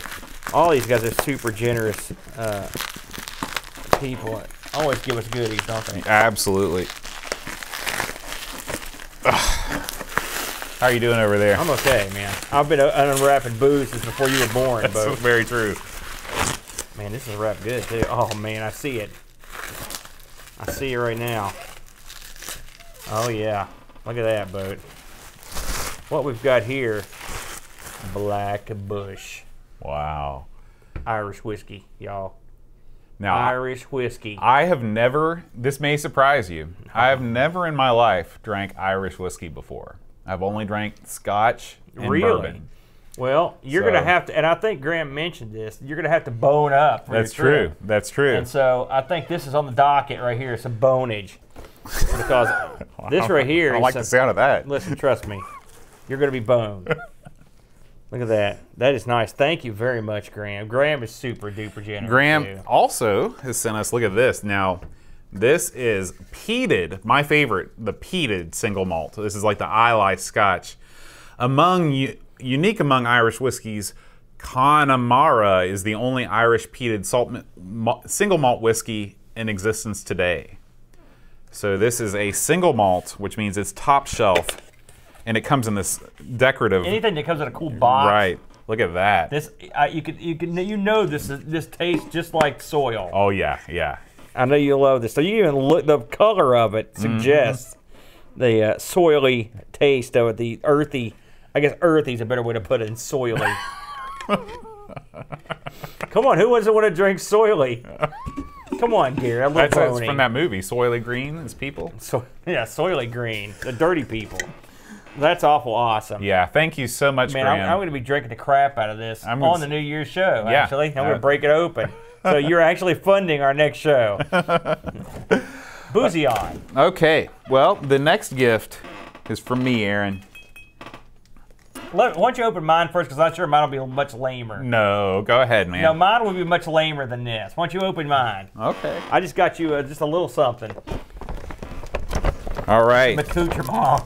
So we've got Bill and Ted's most atypical movie cards. Boy, these came from the Hillbilly Flea Market. They had to have come. There's only one place left on Earth. They did not come from there. Did they come from another flea market? No, they did not. They came from an antique store. Oh, really? Yeah. I bought a bunch of cards, and I was like, man, I'm going to give some of these away. This is a bodacious trip to San Dimas, California. You can win. I'm sure that this is not expired yet. So, and these are... Now this, I don't know what this is. It says Plasm. Oh, did you get zero issue? Is there another one in there? Yeah, there's two. Okay, no, I mean, is there another one in there? Another Bill and Ted's cards? I screwed you. There's supposed to be one other set of cards, but that's okay. I'll make it up to you. You can have those two. Okay. So I don't know what they are. You don't know what these are? No. Okay, well these are zero issue playing cards beyond, or trading cards beyond the imaginary limit. So I don't know. What's the little word on the front? Plasm. Plasm. Mm-hmm. You know these are good. Yeah. There's no way. Girl on the front. Look at her hand. That can't be natural. No, that's raptor hands right there. You can expect another pack of cards. I've got another set from the Rocketeer. Oh, can't wait. Can't wait. Only the best. Merry Christmas. Thank you. Oh, there's also something else in there. Oh. Oh yeah, there's actually a real gift. Breakout. Now this I love because you know about. Tell me you haven't read that. No, I have not read it, but I thought about purchasing it for myself, and so I'm glad that I didn't. This is Breakout: How Atari 8-Bit Computers Defined a Generation. So, as you all know, the Atari computer is my first computing love, and this, boy, I can't wait. Look at that. There's the 1450 XLD. Look at that beast. Yeah. So I will read the heck out of this. Thank you so much, Aaron. You're welcome. You're welcome. So let's see what you've got in here. I hope the playing cards you got me or something are unique. That's course. I did not wrap that. That's all EAP, of course. Yeah, because it's wrapped real well. Right.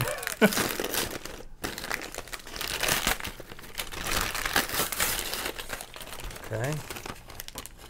There you go. Is this what's in here? Yeah. Okay. Well, I don't know what this is. Steam something? I don't know what that... Well, can you read the word right there? I don't know what that means. Can you tell me what it means? Thank you. I mean, don't get me wrong, but I don't... It's a Steam Link. I don't know what that is. Okay. A Steam Link lets you play games on your computer in your bedroom out in the building. You hook that up to your Ethernet cable, and you can stream games from your computer from your good computer out to any computer in your house. Oh, okay. And now that's not all. You know how you can run other things through Steam, like other non-Steam games? Yeah. So you can load that up with emulator. You can connect all your emulators through Steam, then connect that to any TV in your house through HDMI, and boom, you can play anything you want through any TV. Oh, that's kind of cool. Thanks, man. Wow, fancy, eh? Thank you very much, Bo. You're welcome. I'm sure I'll find something nefarious to do with this, too. Yeah, there are all kinds of nefarious deeds. Awesome. That'll be a fun toy to play with. Thank you, Bo. No problem. Good Lord. Super nice. My Christmas is over. I'm done now. I got everything. I got magnets, booze, and I got a big banner. We're in business, man. Yeah, absolutely. All right, Aaron. Next week, it's the biggest show of the year. Our New Year's Eve spectacular. There's going to be off-the-wall craziness going on. There's going to be the Best of Awards, where we have all of our fans. Listen, we had so many votes this year compared to last year. Almost 3 times as many people voted this year for the awards than last year. Did you ever think we'd get anyone to do anything? No, because it's very difficult to get anyone to do anything, including us. And so we have the voting was very interesting this year too. There will be some surprises, and I won't say that you'll always be happy. I won't say that you'll be as upset as when the Three Stooges won worst game of all time, but there will be some surprises. There will be predictions. Predictions for 2019. We'll have to look over what we predicted last year. I watched last year's show a couple of weeks ago. Yeah. To get boned up on it. Maybe you can be in charge of that segment. Yeah, but I forgot everything, so I'll write it down this time. But yeah. Because we made some bold predictions last year, and we're taking predictions, I believe, as well. Or if anybody wants to email in some predictions for the coming year. That was part of the voting process. There was a field where you could do that. You're right. I forgot you thought of everything on the vote. Yeah. That ballot was very thorough. Well, we covered a lot of games last year. You know, I wonder how many games we've went over in totality. Well, what episode is we this? We do at least 50 games. Well, this is episode 178. Okay. God, are you kidding me? Yeah. So we've done so at least 178, but we've done tons of episodes where we've done more than one game. So I'd say over 200 episodes or over 200 games we've exhaustively reviewed. I bet we've done 250, and that's not even counting the stuff like Amigos Place where we just did one we didn't review, or look at. It's crazy, and there's still tons of stuff out there I've never heard of. Absolutely. So it makes it fascinating. You said this is our 4th Christmas show. What do you think about that? That's crazy. It is crazy. It is crazy. And I have no memory of our 2nd Christmas show. I don't know. I remember last year because last year we had the big long table. John Marshall was here. He's in the chat. I think the first year we had Brent on. We had the big tree. That's right. No, that was the 2nd year, I think. The first year, I think it was just me and you, and we were still doing audio only. Yeah. And then the 2nd year, we had the table over there. And it was Brent with green. Yeah. Then last year, we were over here. So every Christmas episode, we've been at a different location. We just keep moving around Amiga Studios. We've almost certainly had different mics, and different cameras, different setups. Nothing will change in the other studio. We're done. But yeah, I'm really looking forward to and people also chose their favorite Amigos moment of 2019. Care to guess what people's favorite Amigos moments were regarding your antics? I don't have any idea. Because I don't remember anything I do or say. It's probably for the best. I don't want to know. So when we go back these flashbacks, I very rarely go back and watch the old shows. I'll listen to them sometimes. I won't watch them because I'm always appalled at me and what I say and do. It's just better off just not to know. I don't agree with that at all. Wacky indeed. So make sure you join us next week. We're probably going to be getting that same early start. Yeah. I'd say we'll be hitting it about 3. I figured next week's show is going to be a long one too. Yeah. Yeah. There's going to be. We're not even going to hurry. Yeah, and we're not going to review. There's not going to be any game next week. It's just all going to be best of awards, glorious banter, the uncorking of our lovely Irish whiskeys from Graham, and just a good old time. Well, I'm looking forward to it. Yeah. And also, unlike the year before, I actually wrote all my ballot stuff down. Good. So when I go back through it, I won't have to guess what I picked because I can be moody, as you know. So that way I'll know. All right. Well, we will see you guys next week. Until then, Adios. All right.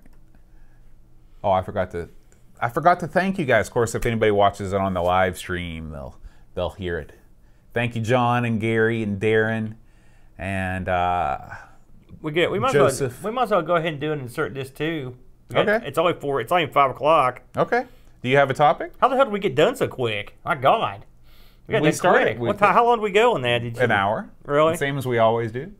You're just not used to starting at 3:30. I wish you could do that every time. It'd be so much easier. Just stop going to work. This is my job now. Good luck supporting your heat pump. I don't want to talk about One-Up Arcade. I can tell you that right now. I've had enough of that. But do have some contemporaneous things to talk about. So, a couple weeks ago I talked about how the YouTube hate machine? No, sort of. But the YouTube community, and especially the retro bunch, which is what I mainly watch, they all are like sharks. And when they see a fresh piece of meat in the water, they jump in there and start gnawing away, and they all do it. So for a while, it was the PlayStation Portable or PlayStation Mini. They killed that. Then you also had your then the Neo Geo got some of that. And then you had your the One-Up Arcade. And they got hammered. So this week, I don't know if you heard this, but and I'm not going to go into it because my point of this is not the item, but the reaction to it. There's a rapper guy called Soulja Boy. Yeah. You ever heard of him? He's got a console. That's right. And this console, what Soulja Boy did for the uninformed was basically put his name on some Chinese, pirate consoles. You can buy them by the bushel. Mm-hmm. They've got tons of them out there. Now, I'll be honest with you. I don't know jack squat about Soulja Boy. That shocks me. I don't know. I mean, I think I may have heard his name. I don't know any songs he sings. Can you name any of his tunes? No, I don't know anything about him. All right.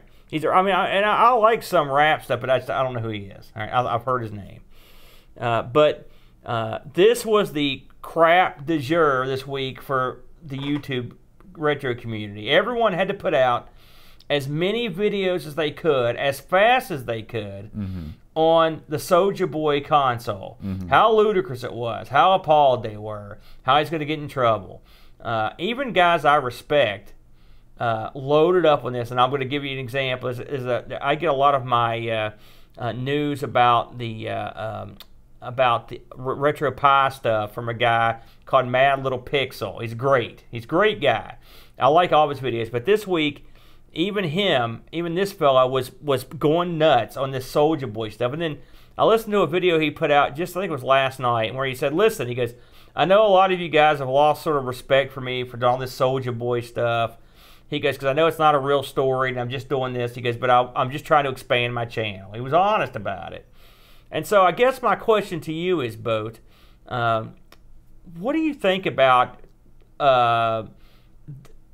jumping on this idiot stuff just solely on the basis of trying to get some action view-wise?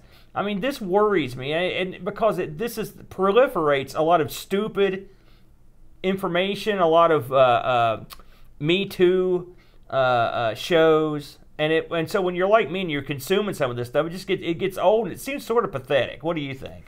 Well, we've never been at a better time to vote with our eyeballs. Back in the day, if something was on TV and you didn't like it, you didn't have much choice. The best thing you can do if this sort of thing makes you mad is to not click on the stuff in the first place. Yeah. One of the great things about content is that right there on the headline is, this is what I'm ranting about. The whole reason, like, what is his name? Mad Little Pixel? Mad Little Pixel. The whole reason why he did it, just like he said, was because people are searching for it. The more clicks he gets, the more money he makes. I didn't want to do any of that arcade one-up stuff, but that's what people are talking about. I thought it was cool. It is interesting to talk about. I would have rather talked about something else, but the stuff that I like talking about, 80s wrestling, people aren't into that. They're not searching for it. And it does bring people into your channel when you talk about stuff that's in the zeitgeist, stuff that's in the mainstream. Well, I enjoyed the arcade stuff because I find it interesting. And again, I thought the topic was... it's also germane to our channel because we are a retro gaming channel. And that's the thing, like My Little Pixel, he's not talking about like President Trump getting impeached or something like that. It's still ancillary to his topic for his channel. So I'm not so angry about people that do stuff like that because it is a gaming story that is popular, that people do want to get people's takes on. You know, this falls into a bigger category. And I think about this occasionally. What are you doing this for? And I don't mean you in particular, I just mean in general. When you go out of your way, and we didn't start out on YouTube, this was we just sort of kind of rolled into it. We were doing podcasts, right? Podcast guys. And eventually we got into the YouTube scene. And we both learned, I mean, I think no one's going to be stunned, that there's not a lot of money to be made on YouTube unless you're a monster. Right. All right. But people they're swinging, they're trying to get it. So, but I mean, are people doing this? I mean, I wonder how many people start off like we did with a love of something. I don't just mean retro gaming, just cooking or whatever. And then at some point they were just like, well, time to fully sell out and just try to grow this channel. Well, I think that there's a wide leap between time to grow my channel and time to fully sell out. You're connecting two dots that are very, very far apart. Do you think there's a wide leap? Yes, absolutely. Okay, I mean, I'm not saying you're wrong. I'm just, It's like, it's like when we talk about anything that's Amiga news related, like Vampire and stuff like that. Like, if we never talked about the Vampire again, do you know how happy I'd be? I'd be ecstatic, but we've got to talk about it because we're a freaking Amiga show. I like the Vampire. Well, I mean, I like that makes one of us. I like talking about it. I think I think the Vampire is it's an interesting. Not only is it an interesting piece of technology, but I think it's an interesting social experiment to watch people's reactions to where it falls. Obviously, because we're talking about it again. Yeah. I thought you wanted to. You brought it up. Right. So, whenever you're doing anything that's related to something else, and you have any interest in getting more people to come watch your thing, you're going to have to do things that you don't want to do all the time. I agree. I mean, I think you're. I mean, also when you're like we're a partnership, right? And then I'm hooked up with Brent on the other show, and was hooked up with you for a while, and you still come in and out, and so you have to sort of agree on stuff. Mm-hmm. I think we generally. I mean, I'm pretty easygoing, and you usually make the right call, so I pretty much defer to you. But it does bring a certain amount of. It brings two differing ways of doing things and ways of addressing stuff, and so it's probably a good thing because I like that. I kind of like some of the edgier situations with the Amiga community. I mean, I wish it all get together, but I mean, it's still interesting to look at and talk about. Whereas you're more of like into the Atari community, where there's a lot less infighting and a lot more. And by the way, they get a lot more done. Mm-hmm. By the way, and probably a more respected community. And it doesn't mean the Atari's better. It's just I don't know why it's like a different community. So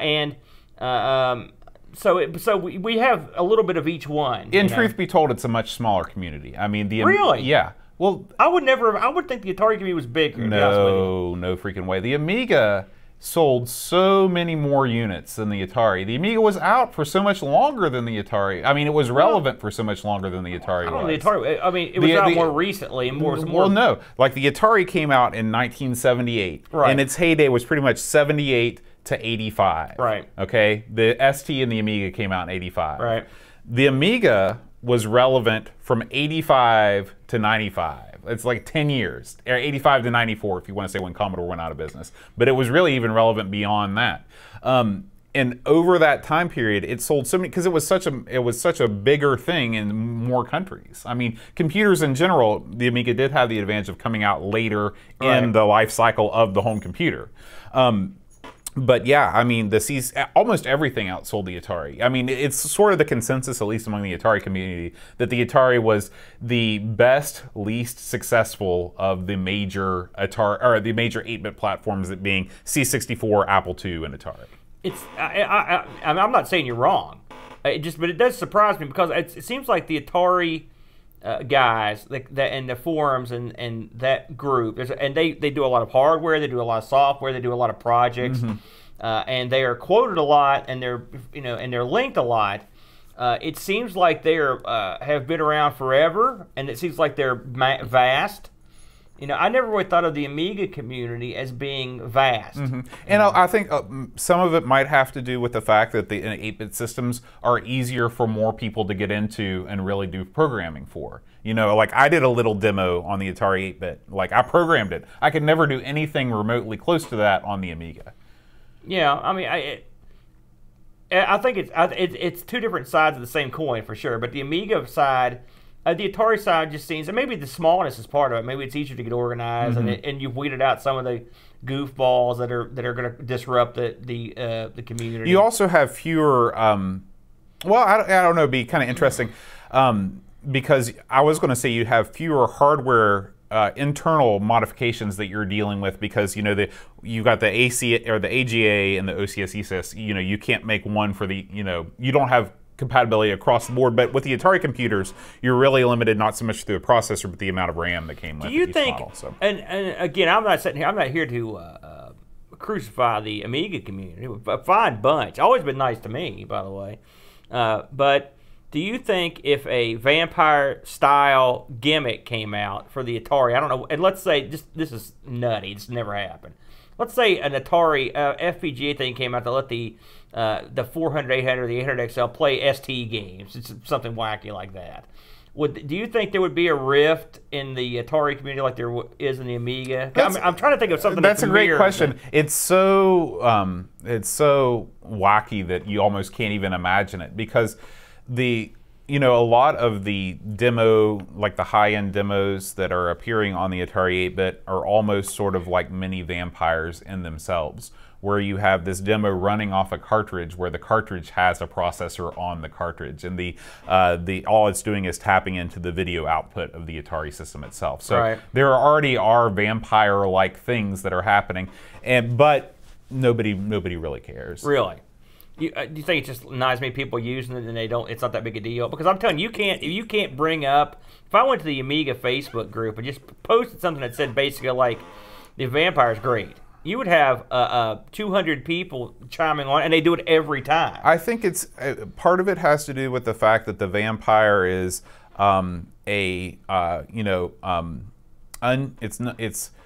it is a for-profit project. They are not they're not saying, oh yeah, like this is. I mean, they're saying this is a thing that you can buy. It's for sale. We've jacked around with the price. We've made it lower. We've made it higher. Nobody's really sure why.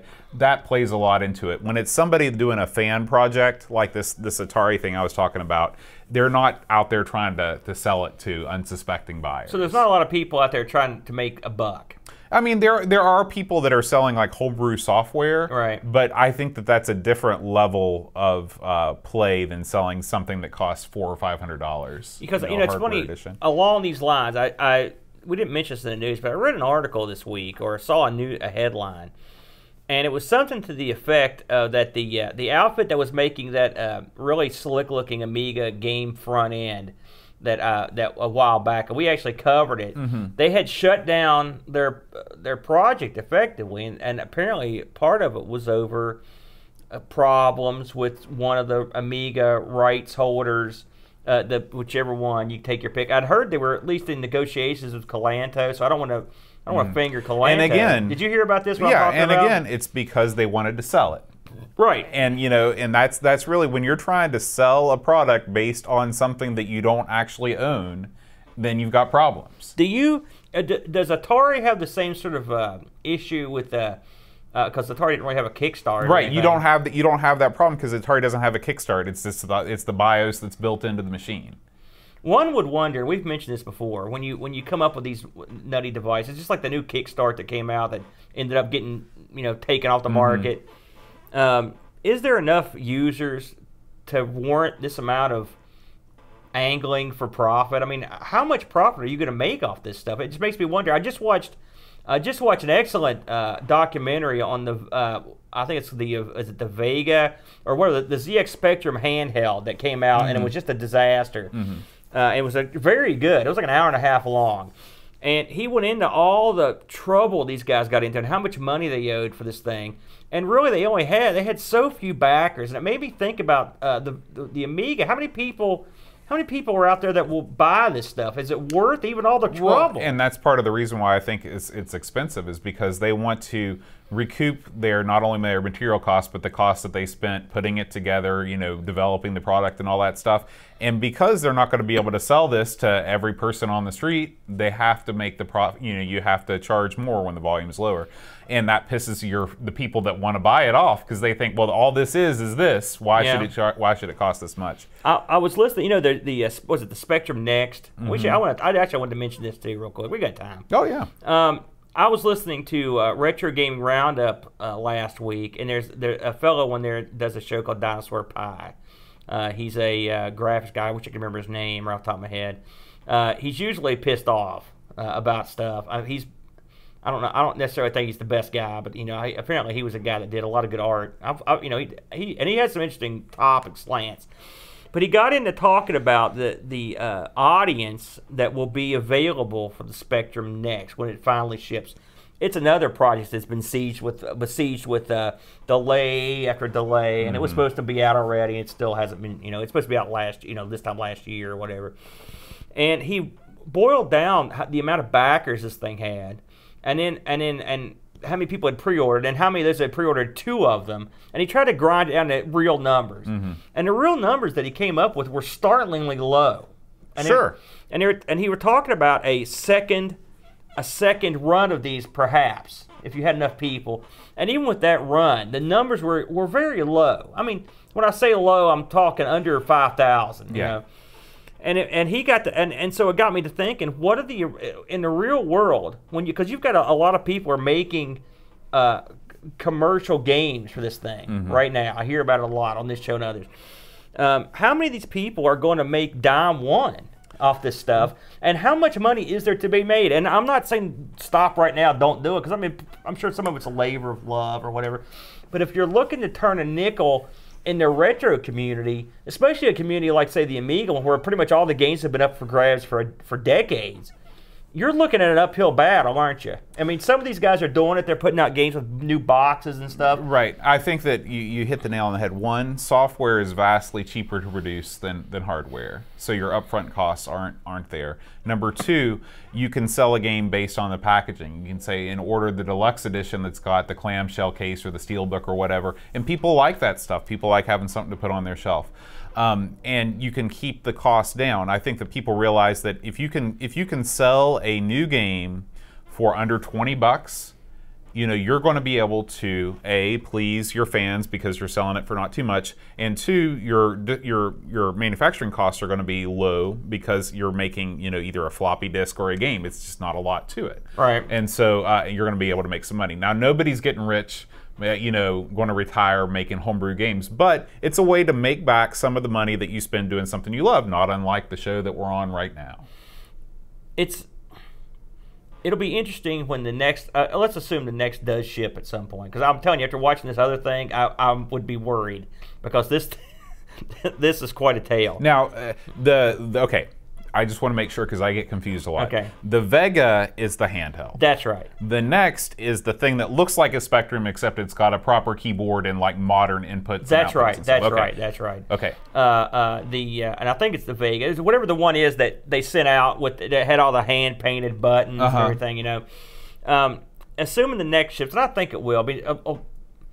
The guys at Retro Asylum are tight with the people making it, and they seem to act like they're just. And we have several backers that are on our Discord. I think. Really? Yeah, Chris Folds, I think, and maybe some others too. So one would assume, that's going to come out, but I wonder. It'll be interesting to see what kind of market they have, because it's supposed to have some sort of way to have some sort of like Spectrum Next market that'll come out. It'll be interesting to see what can be done on there, because if they can put together a little cottage industry for local bedroom programmers to get back into it, and people are buying this stuff, it's almost like a pipe dream. It'd be glorious to have something like that happen. We've seen an uptick in Amiga homebrew this year with nice packaging and some excellent stuff. We've really enjoyed most of what we played. And you just played. What was the thing you just played the other day? So that was Rodman, and that was. We didn't even talk about that on the show, and I forgot about it. And that was for the Specky. That was that's what I thought. Game. That was the future as an 8-bit. Tim, I can't think of Tim's last name, but Patreon supporter Tim. You dug it, right? Absolutely, it was a great game. And I think we might have gotten into it last week, but I remember we talked about it at least in the private. And you know, one of the things that makes that so cool, and this is I don't know if this is a new development or not, but I'd never seen it, is they actually sell that game on a multi-format cassette. So it's only one cassette, but when you put it in a C64 tape drive, it will find the thing the C64 understands and display it. But the same tape in a Spectrum, it works its magic on there. So that's awesome. That's really cool. You just remind me of something else. Okay. We're just going to keep going. Let's keep going.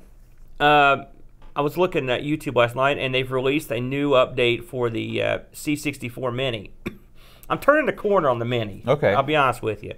And I'll tell you why. Now, are you part of the YouTube community that is turning the corner? Do you see this happening with more and more people that are coming around? I didn't. The only reason I knew that there was an update for it, well, I keep up on this stuff, but Shane Monroe did a little video talking about the update. But they've done, this is the second update, because the U.S. version was an updated version. When this thing came out, adding games was a real hassle. You had to go through the C64 DOS and do so much stuff. And what they've done is they've actually made this thing, the interface is nice and smooth. This update that you just put out adds a game, which is awesome. You're getting a game. Sure. I mean, that right there sold me, and it's a good game. It's like a Galaga clone. And you're also getting they also have built it a way for you to use the keyboard as a second player. Oh, so if you've got nice. a keyboard hooked up, you can use it as a second player and do some hotkey stuff. I will give these guys credit. They put the C64 Mini out. It was obviously a success, and they didn't rest on their laurels. They've really been out there supported. This is the second update. Well, I think they're resting. They're out there doing stuff because it was so broken from the get-go. It wasn't broken. Did you read any of the reviews when it first came out about the lag and the bad controls? Listen, you can't fix that controller in BIOS. But all I'm saying is, if this would have been a hit out of the gate, those guys would have been resting on their laurels. Hey, it was a hit out. It was a hit out of the gate. It sold well. It sold very well. I ask anybody, and I have no doubt that we'll see a full-sized C64 Mini with the keyboard pretty soon. At that point, it wouldn't really be Mini, though. Then we'll get into the realm of using that keyboard, which I've got the Raspberry Pi and a C64, and the keyboard is man, that keyboard's a hassle. But I'll give them credit for I mean, adding a game. It never would have even occurred to me. And of course, you could do that with the C64 Mini because the games are so small. Now, how do they deliver? Do they deliver it via SD card, the firmware update? I think you can. I would assume. I didn't watch him actually install the update, but I think that's neat. I like it when a company goes out there and keeps the ball rolling on some of this stuff. That's the positive of the world that we live in, where you know, you can patch things after they leave the factory. Right. You know? I mean, we always complain about that, but I mean, the C64, yes, it was not perfect, but the American version was a lot better. I mean, for one thing, it added instant access to your, game library with SD. It did a few things better. I mean, again, the stick they chose. I mean, let's face facts. It was a budgetary decision. Sure. The same thing with the arcade one-ups. They don't have the best controls. They certainly don't have the best spinners or whatnot.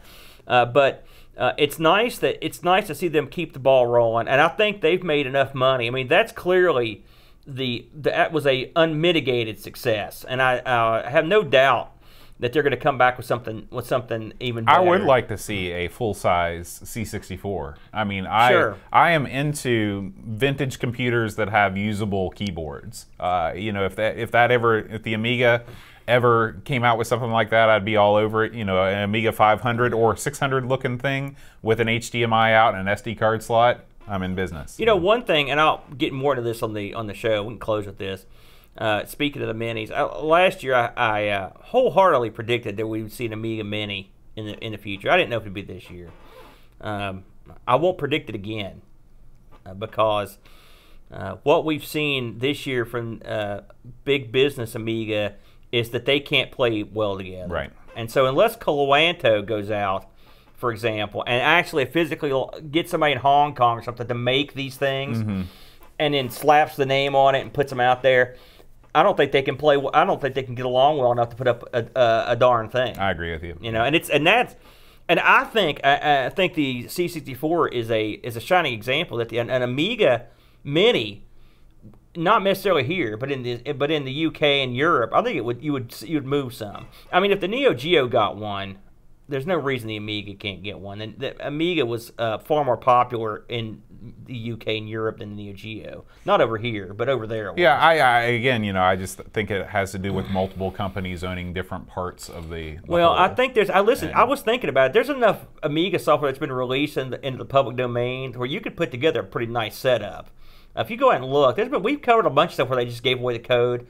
I mean, you could probably work something out, and if you can get 1 or 2 big companies on board, if you can get the Psygnosis people on board, or the EA people, or somebody where you've got a bunch of games, even someone like Accolade, where you can put your test drives and your bar games, stuff like that on there, then you might have something. Maybe so, and maybe they'll, like Lafari says in the chat that the C64 Mini guys have hinted they're working on an Amiga Mini. Maybe the success of the C64 Mini was just what they needed to bring to these developers, saying, listen, you've got this stuff in your back catalog, we've proven that we can do this and make you some money. Let me ask you a question. I know we said we're going to close, but I'm not done. We can go all night, man. Mini. Okay, we know there's an Atari 2600 Mini out there.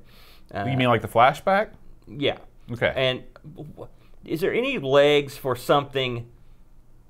Because Atari's got this thing coming out. We've talked about this thing before, but it's been radio silence. Are you talking about the Atari box? That's right. Okay. So are we going to ever see this thing? I think it's still in development. It's just one of those things that they don't want to release something. What's your confidence level at? Low. I think I think it's got all the makings of another Ouya. I mean, the Ouya did deliver something that was something playable. I mean, yeah. I had an Ouya. And I have full confidence that the Atari will also, but at the price point that I think that they're going to go for, in the feature set that they have, I just don't see why someone would spend that kind of money. I think the way that Nintendo did this, it was perfect. You sell this thing for $50 or $60. It's got all the top games that you remember, and it's cute and it looks good and it ticks all your nostalgia buttons. If they can follow the same, how much does the C64 Mini go for? It's about the same, right? Yeah, they're both up in the between $50 and $70. Well, I mean, I don't think either one of them are 50. I think they're both up in the $70 to $99. The NES Classic range. was $59.99. So it's not 50 either. Right. Nintendo looks better every day. And let's face facts. When they put these minis out, they had things that other places didn't have. They had built-in fans that would love all the old stuff, and they had collectors that'll buy anything that moves. Mm-hmm. Right? But they could have done what the PlayStation did and just put out a lump. Right. And Nintendo is not necessarily well known for their attention to detail in some of this stuff when it comes to, like, I mean, look, online stuff or whatever. But they put a great interface in. The controllers were too short on the NES, but they worked. Mm-hmm. They were easy to use. The thing played all the games you wanted to play, and I'm taking the hacking out of it. And you know how I felt about it. But I mean, if you're going to have minis, if you're going to buy a mini, you want one that looks good, plays good, it saves all your games, and doesn't give you any crap. Right. Right. And they both do that. They look great. Everyone loves it, marveled at it. And on top of the fact that it had all the Nintendo properties, PlayStation, again, we've talked about this, but Sony didn't give a damn. They just probably sent this out to one of their weird eighth-party cabinets somewhere in the back of the building to put this thing together, and they just put out a dud. Yeah. And what it does is it actually, aside from the fact that you don't sell that many, it makes you look bad. Sure. That's the downside of it. We talked about this a couple weeks ago in another context, but there is such a thing as damaging the brand through bad PR. I mean, people have the PlayStation 4. I'm not going to say it's going to bring them down, but it makes you look like a jerk. Yeah. It's like, wow, why would you care so little about your back catalog? The Neo Geo, I'm not going to kill it as bad. I thought it was a stupid idea, but it's very Japanese, and the Japanese do things their own way, and this is what they came up with, a little cabinet. That's fine. But it is what it is. But they're inexcusable with the PlayStation. But I mean, the C64, you got to give the guys credit on that too. And it is very NES-like. I mean, the interface looks good. They put a lot of work into it. And it does exactly what you want it to do, and so including video options and stuff. And so kudos to them. Hey, I've turned around on this C64 Mini. I still, it's less stupid to me than some of these other minis, only because it's dealing with a C64 is a lot tougher than dealing with an NES, even in emulation. Right. You know. So I mean, good for them. And so they've actually changed the code in some of the games to make them entirely joystick compatible. Well, they've got an onboard keyboard. They've got an on-screen keyboard that comes up. Okay. That's why the joystick has all those extra buttons. They've got extra buttons you can use on there. But plus, you can plug in a USB keyboard. This stuff all goes away once you have a proper keyboard. Sure. And so that's the next step. They'll sell a ton of those. They'll absolutely sell as many as they want to sell because clearly the C64 nostalgia is alive and well everywhere because I know everyone loves it. I've not seen one of these things in the store locally. Have you ever seen one? Never. So, and I've looked. So that's kind of. I did see a arcade one-up my first time. Saw one in Walmart today. They've got it at the Hurricane Walmart now. Yeah, got a Pac-Man machine there. They've got them. Is it out for? It's out for play. Yeah. Did you try it? There was a guy with a baby in one hand playing Pac-Man in the other hand. So yeah, I did not disturb him. It's funny. There's a separate arcade community building up to these. It's sort of a one-up arcade community that have these things. And they've been ostracized by the arcade people, and so they've kind of got their own thing going, and good for them. You know?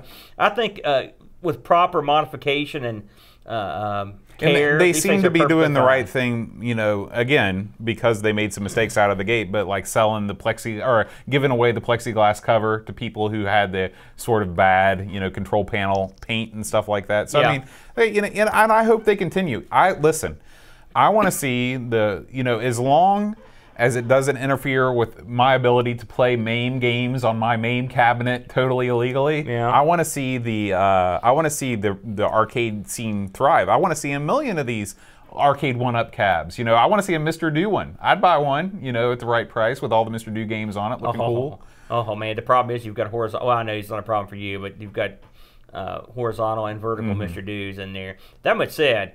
I would love to see, if we're going to talk about dream wishes, I'd like to see a Turbo Graphics Mini that includes some of the CD games. Man, I think that would be, that thing sold so well in Japan, I wouldn't be surprised if something like that I've been playing a lot of PC Engine / Turbo Graphics stuff this week, and it's great. I've been playing the hell out of Blazing Lasers, and it's such a fun game. They've got a lot of good stuff on there. I've been playing a lot of N64. Both those are ripe for the picking. So if they do an N64 one, I'm sure you can gather up, 15, 20 games to put on there that people would like. So, yeah. All right. I guess we're done. That's it. Adios. All right, guys. So don't forget, we're still streaming. I just cut off the. Hey, guys. Do you ever watch Insert Disc 2?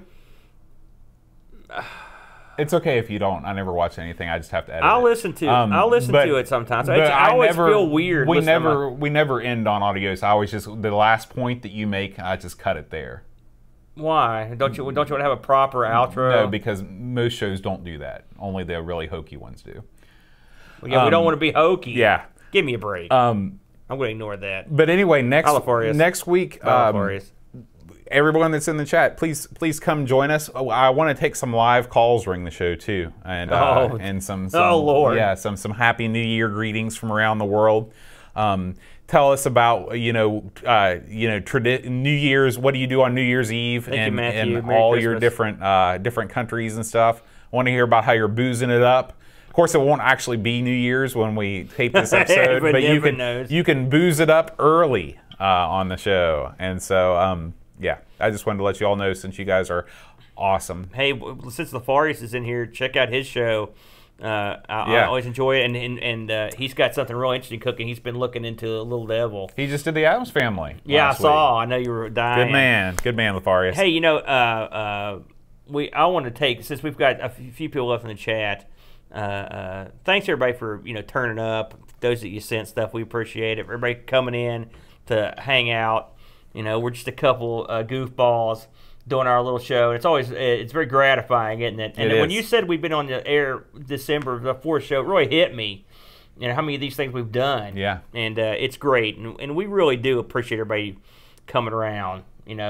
We are having a good time every time we do these, aren't we? And we never have a bad time doing it. It's I look forward to Friday every week. Yeah, and it's always neat that other people from around the world are watching. It gives it a real fun flavor. It makes it real fun just to know that people are digging it. Yeah, and the fact that you guys show up and watch live, it really energizes me to want to go all out and be super awesome, even when I don't feel like. When are you gonna start doing that? Hey man, that's a good point. I've never been super awesome in my life. Demotivate you to be horrible. One day. It motivates me to want to drink this. That's why I've been touching it over and over. It's like, These oh, yes. bottles are beautiful. They're works of art, really. Yeah, man. I mean, this looks like it's got a champagne cork in it. That's nice, isn't it? We're gonna have a lot of fun drinking this. Yeah, absolutely. Hey, all right. Merry Christmas, everybody. Yeah, Merry Christmas, guys. Feliz Navidad. Make sure you tune in on Is it going to be? No, it's not going to be Christmas Eve. It's going to be the day before Christmas Eve.